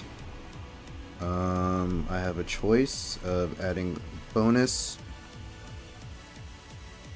or adding momentum. What I'm going to do is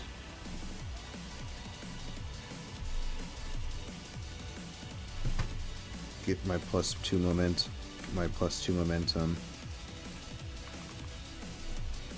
Or wait, no.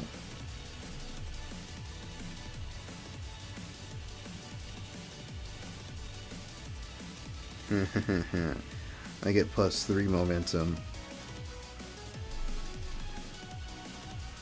My ass, I have an asset, my ass. My ass allows me, when I secure an advantage and I get a hit, I get a +1 momentum. I didn't do that last time, but I'm not going to go back and do it. So my momentum just shot up in these last 2 turns. Awesome. Oh, that's so good. Turn around, turn around. Hopefully, Trap and Finger are keeping busy, fighting off the giant robots. There's 2 of them, so one of them may diverge to me. They won't be able to, they might not be able to keep both of them busy.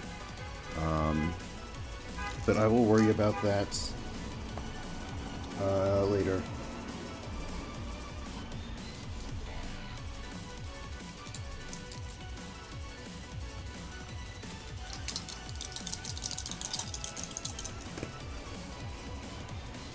Oh shit. Okay. I lose control of the fight. And just like I just stated, the robot, one of the giant robots, are going to get past my 2 helping NPCs.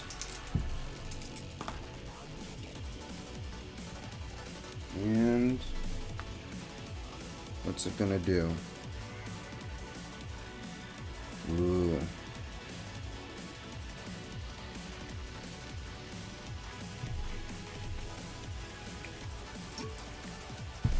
It's going to disperse some small flying drones. I'm going to say that these are small bat-like creatures that shoot out from kind of like in a sound wave type thing, where sound wave just like has a metal cat that just like pops out from like its little like as a cassette. It sort of does that with like one small bat drone. So that shoots out and it's headed straight for me. I'll probably have to do battle with that, or it's going to try to get my attention, so Wood Mutant can sneak up on me. But either way, I'm going to try to do another attack. Secure advantage. Prepping up. That is a strong hit.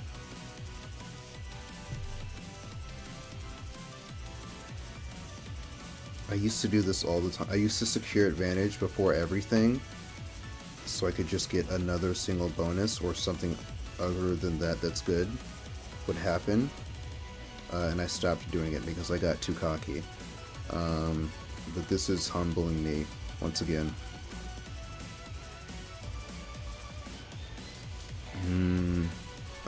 Okay. So I take +2 momentum.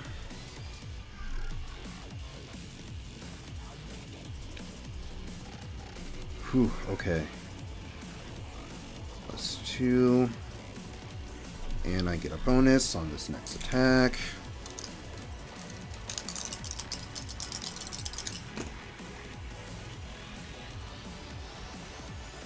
Okay.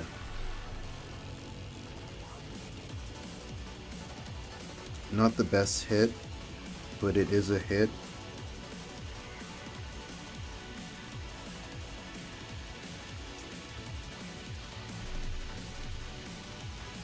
I'm going to say that this bat-like creature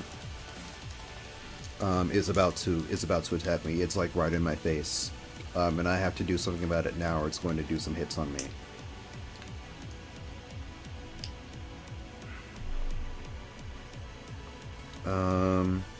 And I am able to mark 1 progress.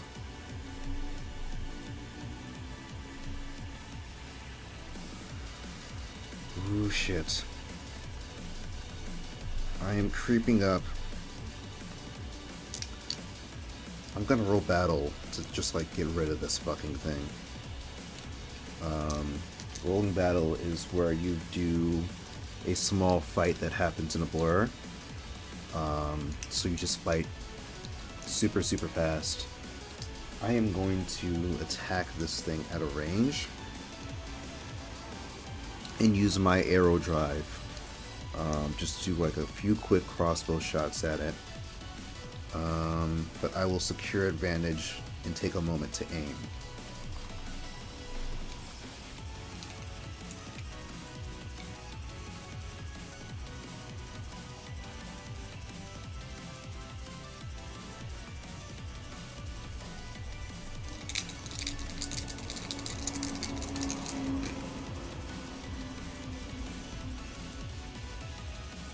Okay. Not the best roll, but I get +1 momentum.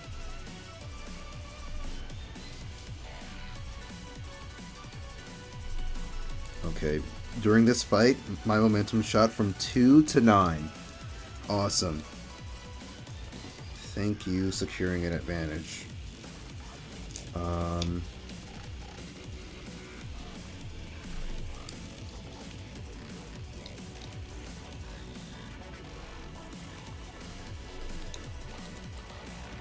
So I get a bonus to this attack on this little bat freak.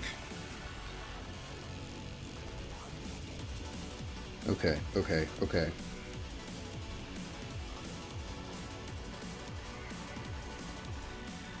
Shit.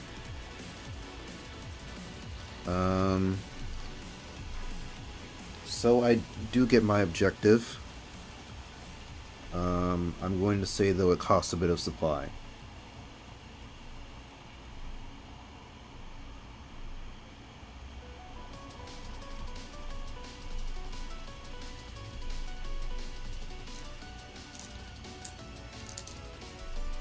Whew, shit.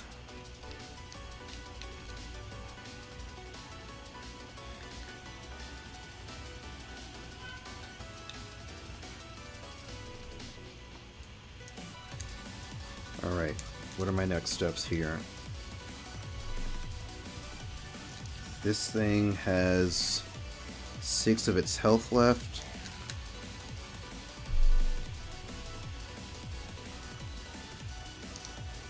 I'm going to need to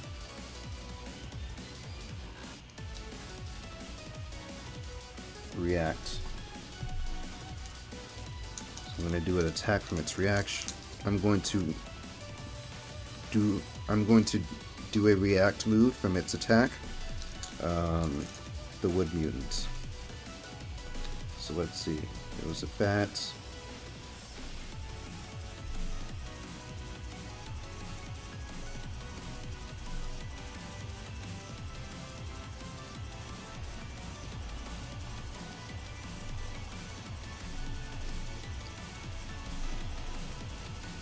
That's gone.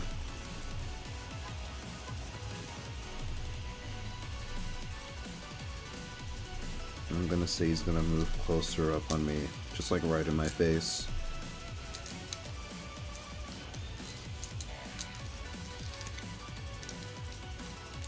Alright, secure advantage.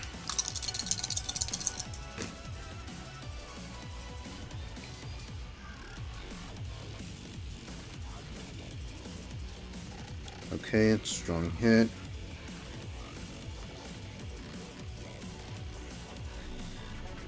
I have full momentum.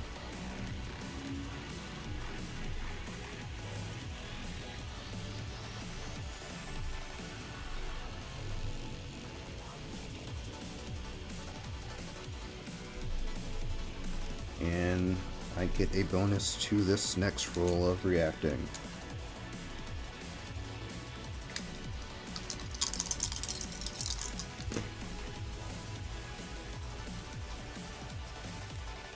Oh boy.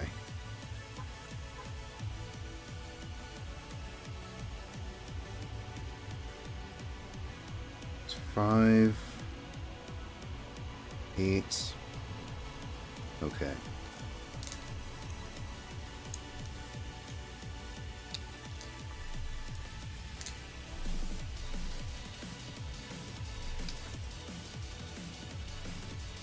my spirits I'm going to take down to 1. Because of this,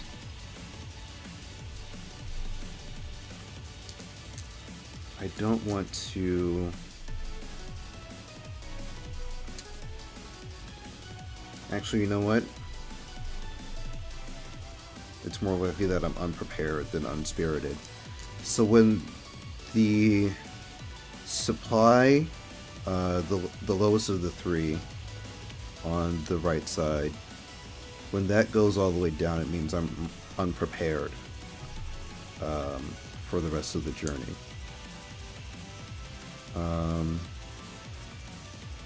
And from that moment on, like, it just takes down from my momentum whenever I waste supply. With hearts, there's a chance that I may just quit the vow, and it's more likely that I'm unprepared right now than dispirited. So I'll be taking from supply whenever I need to. At least these are not misses. Okay. Secure advantage.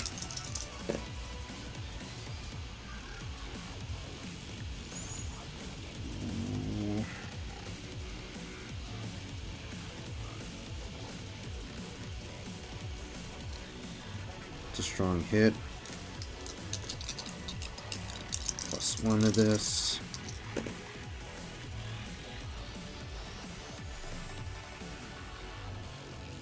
Okay, that's a strong hit on my attack.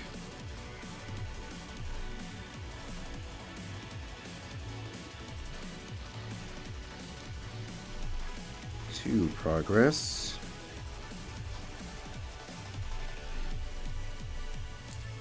And you know what? Time to pull out this kinetic asset card because it's time to use my mutant ability. Secure advantage, and then I will react. Okay. Weak roll, but a weak good roll.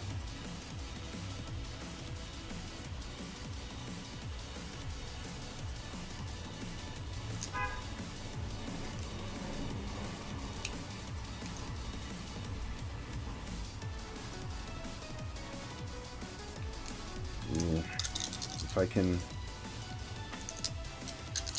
the last action was an attack. If I can, so what I can do is gain more ground in the fight, because I have the upper hand now. If I can get a good roll on this, and I have an advantage bonus. Let's see. Focusing.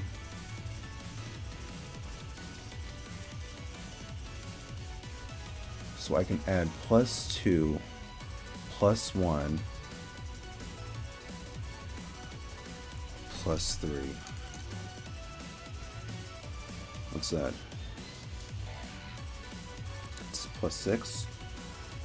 +6 to my D6 against a D10. I'm gonna have to spend 2 momentum.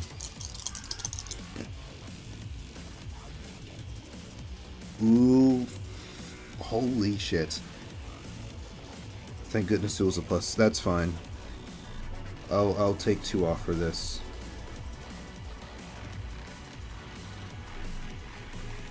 One, 2.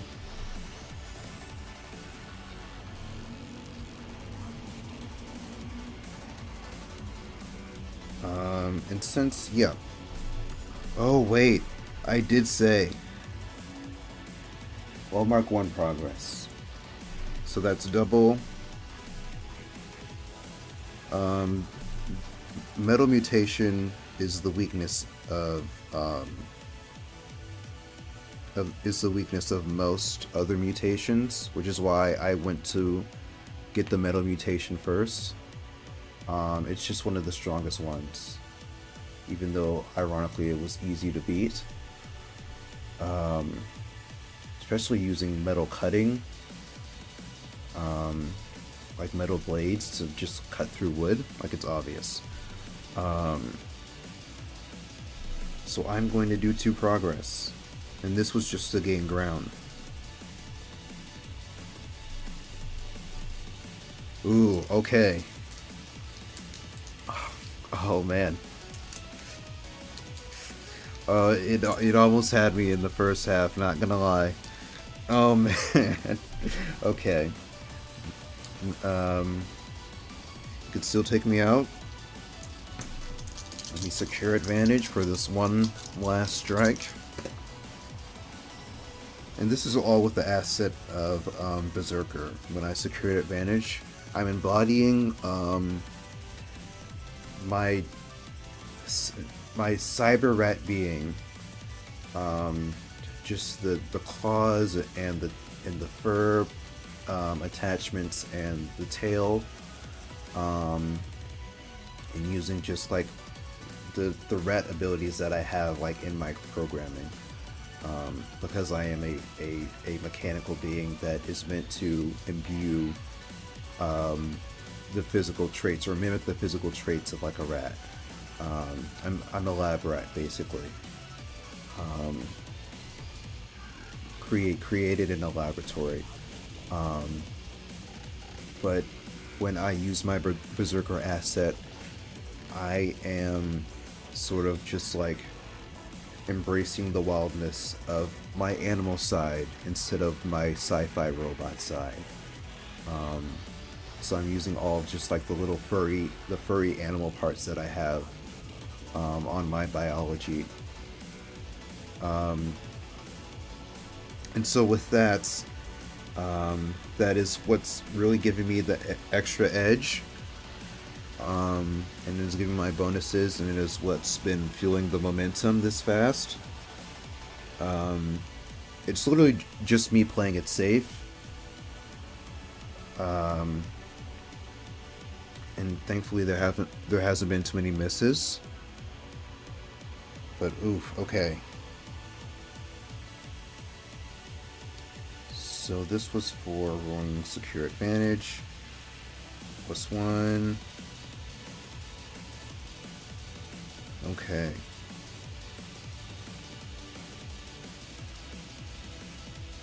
So what I'm going to do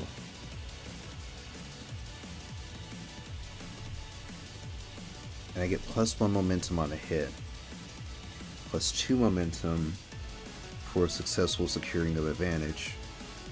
So this is going to shoot back up. My momentum will shoot back up.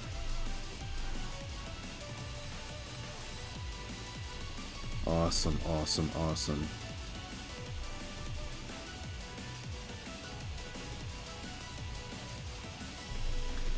Good to know. I can just use secure advantage to keep my momentum as high as possible, and then I won't feel too bad about wasting momentum when I use my mutation abilities that I've copied.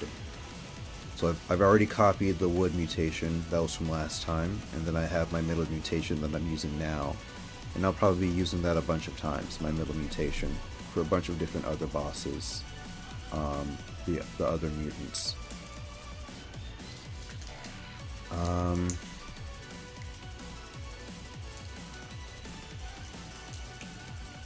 Okay. Yeah, this is awesome. This is perfect. This is what we want. What I'm going to do, I've secured an advantage. What I'm going to do is move myself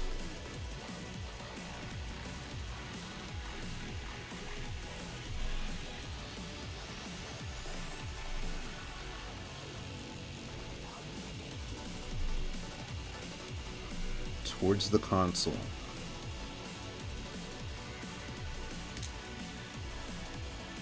And I have a bonus with this. It's a +1. I currently have 8 progress on fighting wood. And so what I can do is I can take decisive action.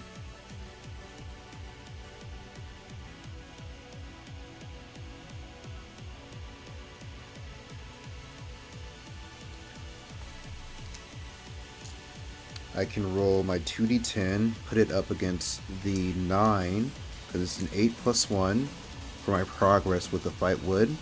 I can compare the two. If the progress I have, the 9, if that beats the 2d10, then I can possibly end this fight early.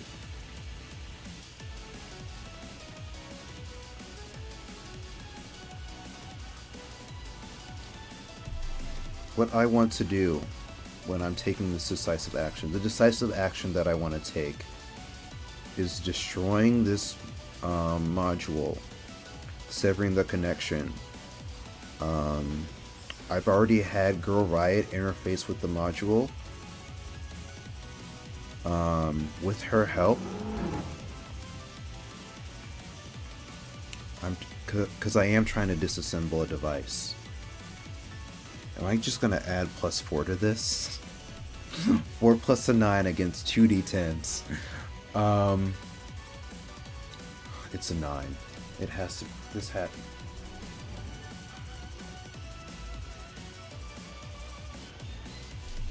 Like it's perfect where it is. And I've already secured an advantage. So I will try to get rid of this module and have that sever the connection. And that could, and hopefully I want to sever the connection in a way that is fatal for the Wood Mutant.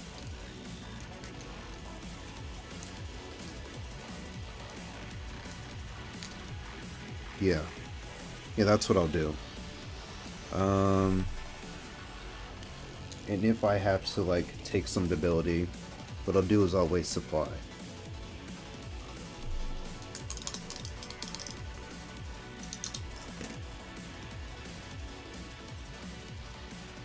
Okay.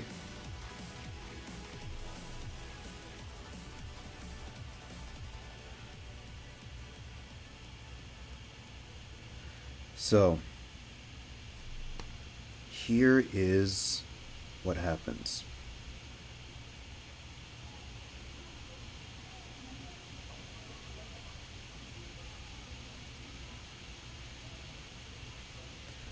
I move away from the bottom platform with all these cut down trees, these tree stumps that have been cut down to make way for new technology. This area is probably what the rest of the forest would look like. The rest of the maze would have been cut down to steal the wood and make way for a new facility.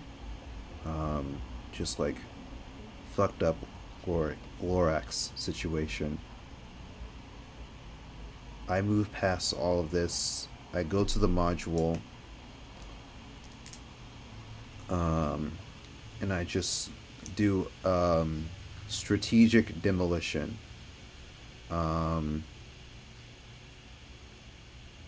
No like time for me to turn down my wild nature at this point. I'm slashing through everything. I'm slashing through all the tendrils that are connecting to the tree. And I'm just going to just like violently disassemble this module.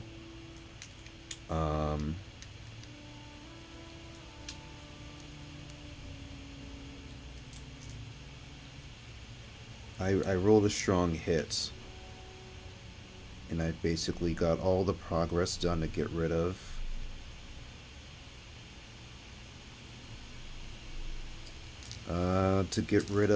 The Wood Mutant. Destroying it destroys him. I think what happens is there's just no power left. And I think the power was what was able to help him keep the blood vines from like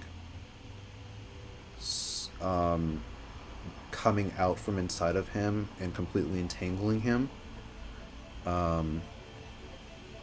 Once I destroy the modem, like he just explodes in large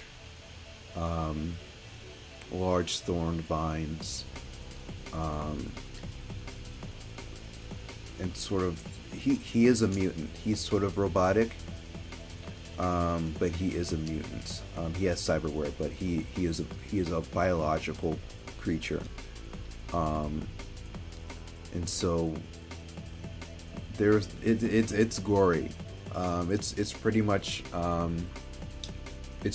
a scene out of Akira.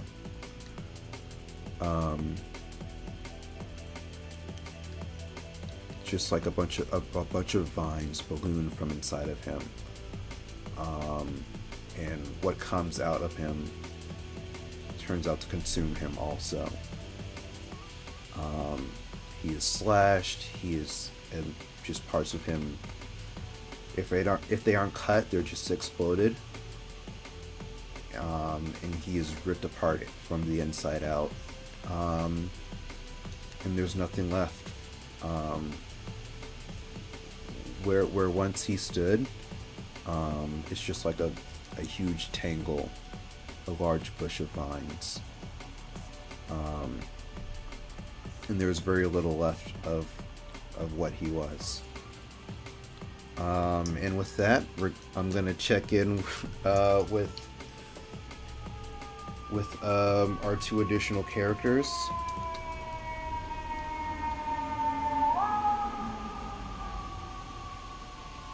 Let's see how they're doing with the fight.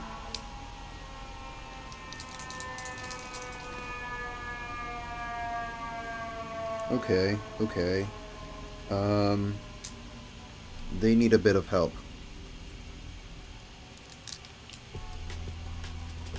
So I'm going to say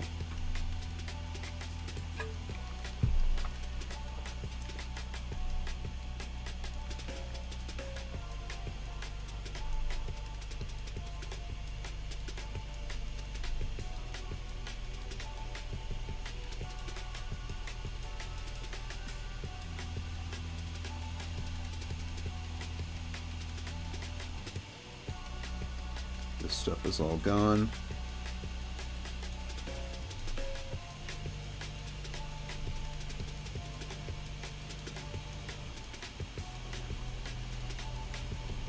Wait, where is...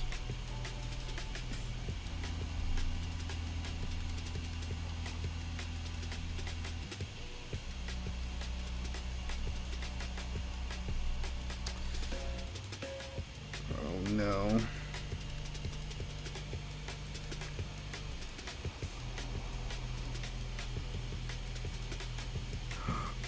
Oh, I drew it right on here. That's okay. That's okay, because I'm not really. I don't really want to come back to this place. So, yeah, let's just say that I'm right here. Slashed through. I'm going to say that the mysterious ancient blade is working pretty well. But they need help with finishing these two guys off.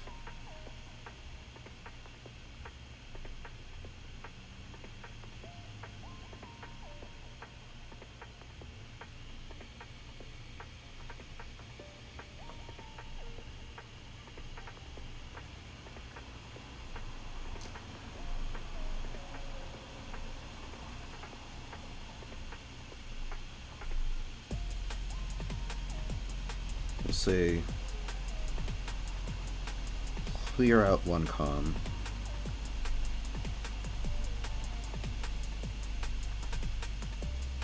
So one attack for each of these two robots will finish them off.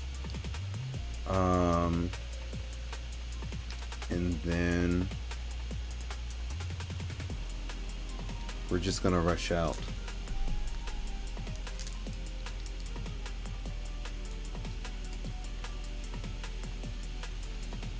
I think we'll leave the ship here, because it is just a ship. But we'll clear out like the people.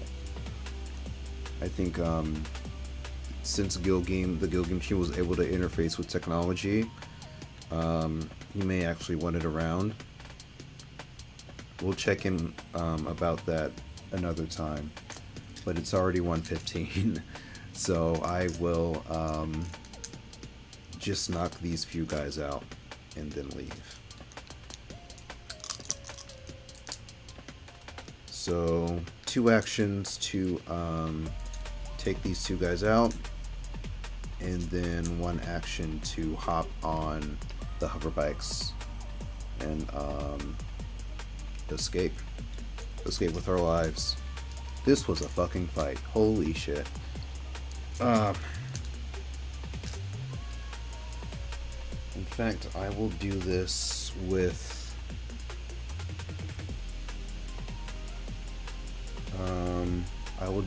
Metal Mutation. Metal against metal.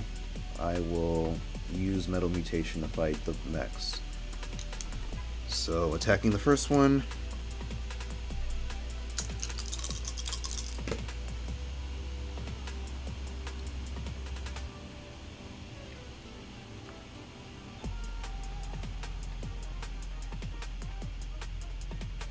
This is not bad. So that's a strong hit.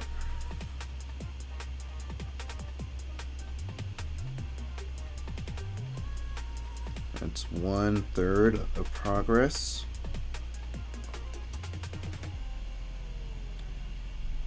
And we just have to, oh. Well, we don't have to do that, do we? Takes that down from 10 to 8. Then I will do the same.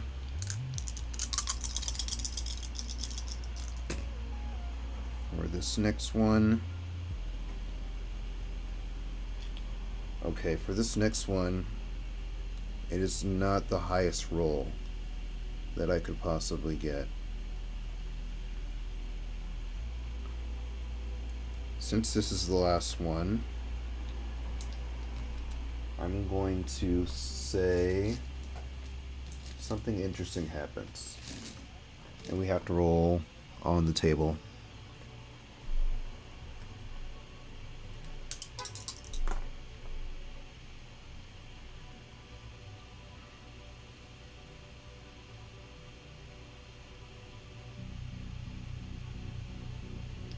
Action causes collateral damage or an unintended effect.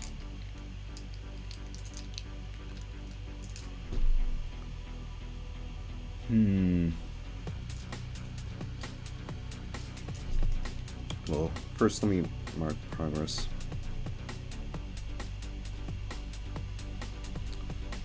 I said I would take notes every time I get a really good roll or a really bad roll. I have not been doing that because I'm bad at taking notes.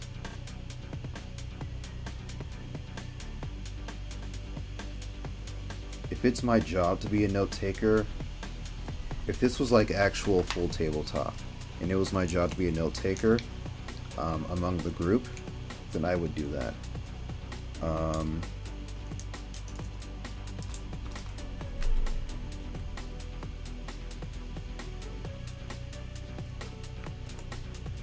Wow.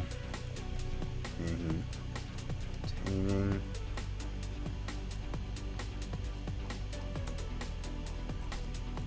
Vigilance.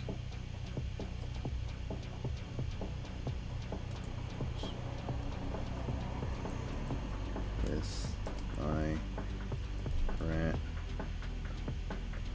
like nature, I am, or I was, able to defeat the Wood Mutant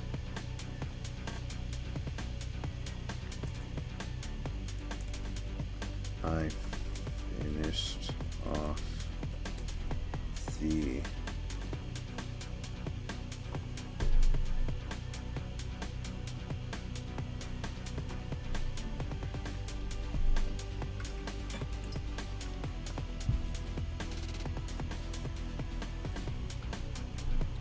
finished off the mechs with trap and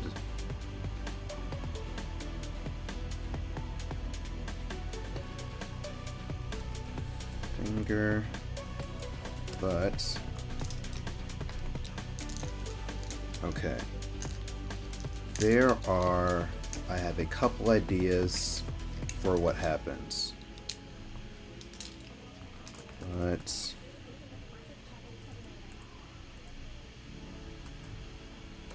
one,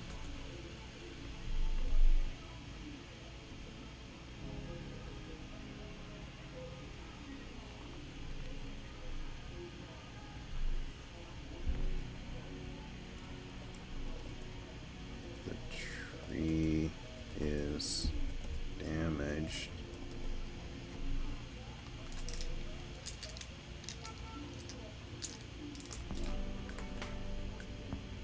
Or more accurately, the mech falls on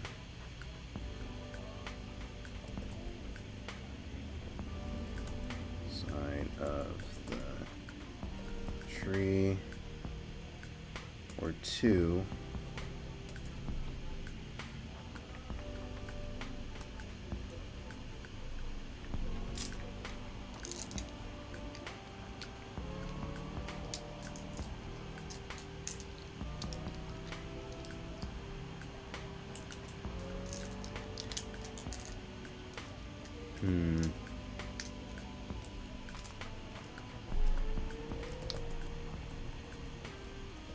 the blood vines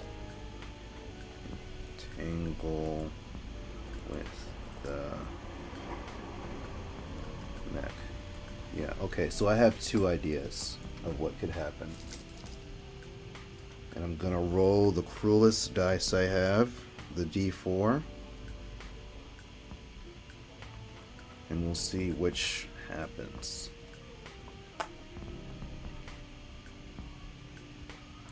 Okay. So yeah, it's gonna be the worst scenario.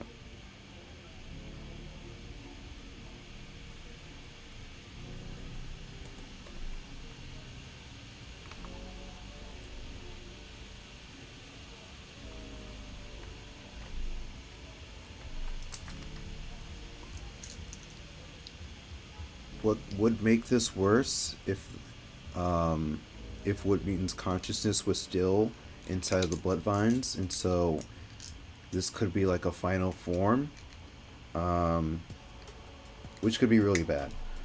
But it also could be that these blood vines are just a side effect, and it's sort of just entangling itself onto something because that's just what it does. I don't want to find out which is which. I would like to just like completely clean sweep this thing.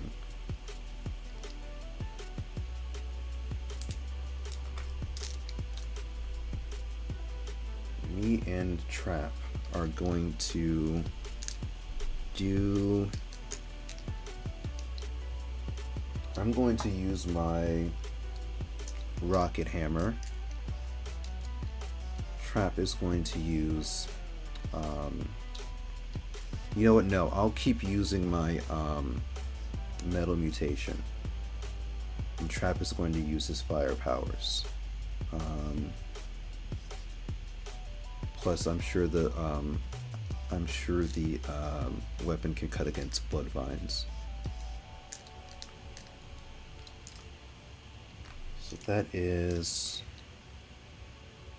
plus 3, plus 2, plus 1. Okay, so it's plus 6 again.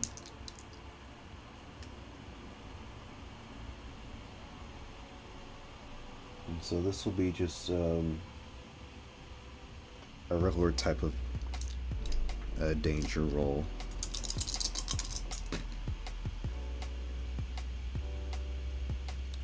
Okay. Good spending of my momentum on that.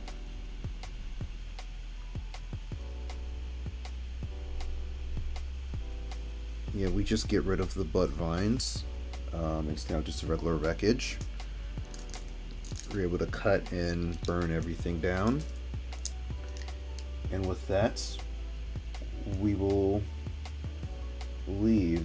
And there's no obstructions in the way. Haven't seen anything about the it's possible that they might be in the ship, the Spectre Raptors, like they might be trapped up there. I don't want to go in the ship. I would like to leave right now. So I will do this.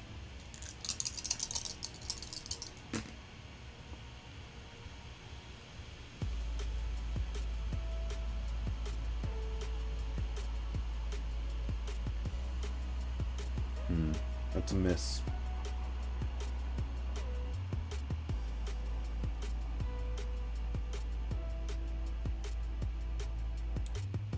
There is the ship left, which I just mentioned.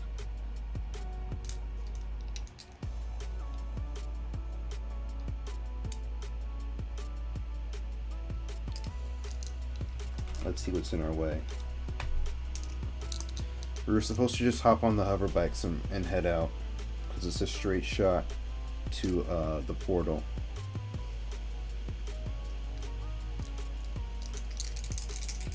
I'm sure it's something connected with the ship. That a horde of insatiable hunger or fury.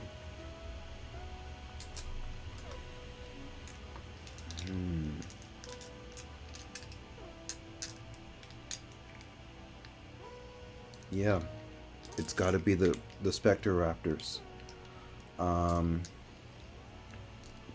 They drive. With all the mechanical enemies gone, no one is there to control the ship. So I think that just automatically lands. It goes on autopilot and lands. Its system shuts down, and that means that the Spectre Raptors are able to escape, all four of them. Well, pulling up the sheets for those now. We are not in any shape to fight. We're just going to plow through them.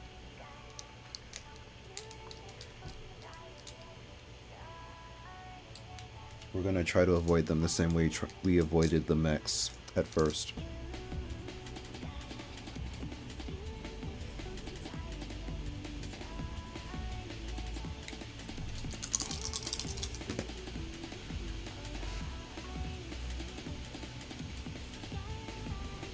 Okay. It's not the best roll, but we do make it past.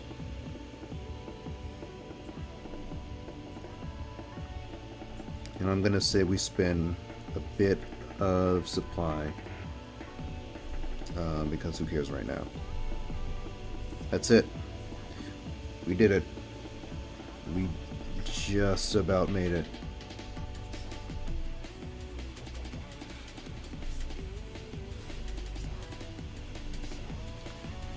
So, that is all the progress that we needed for every part of the mission. We sped through the maze. Took a bit of finagling, but we fought the Wood Mutant, and we got out. So let's see if there's any more surprises at the end. If I get a good roll on this, it means I get to mark my experience. The quest is done.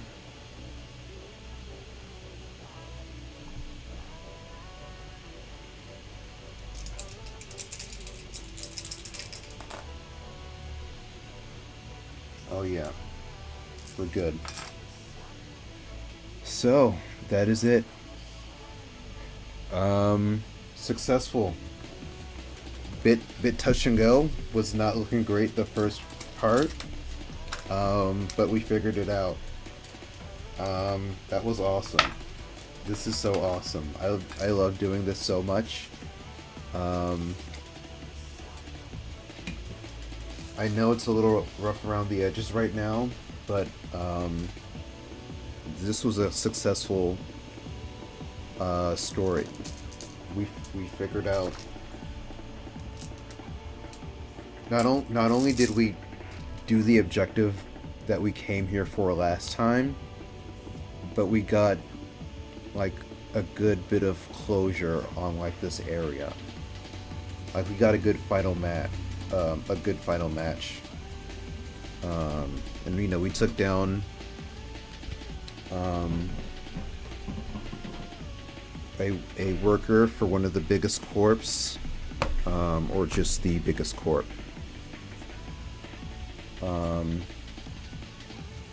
We took him down.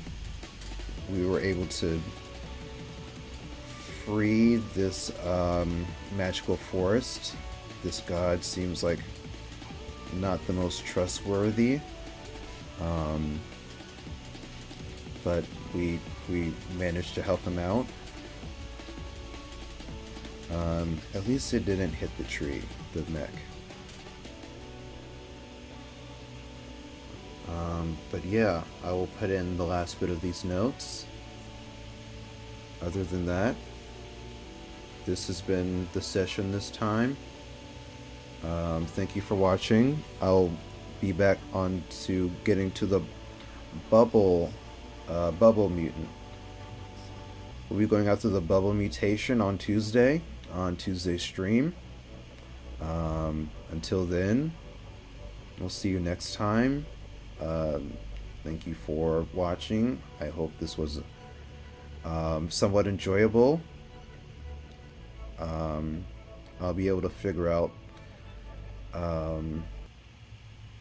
ironing the rough edges for these streams, you know, and slowly improving more and more things, especially improving the stream time, because it's so random right now.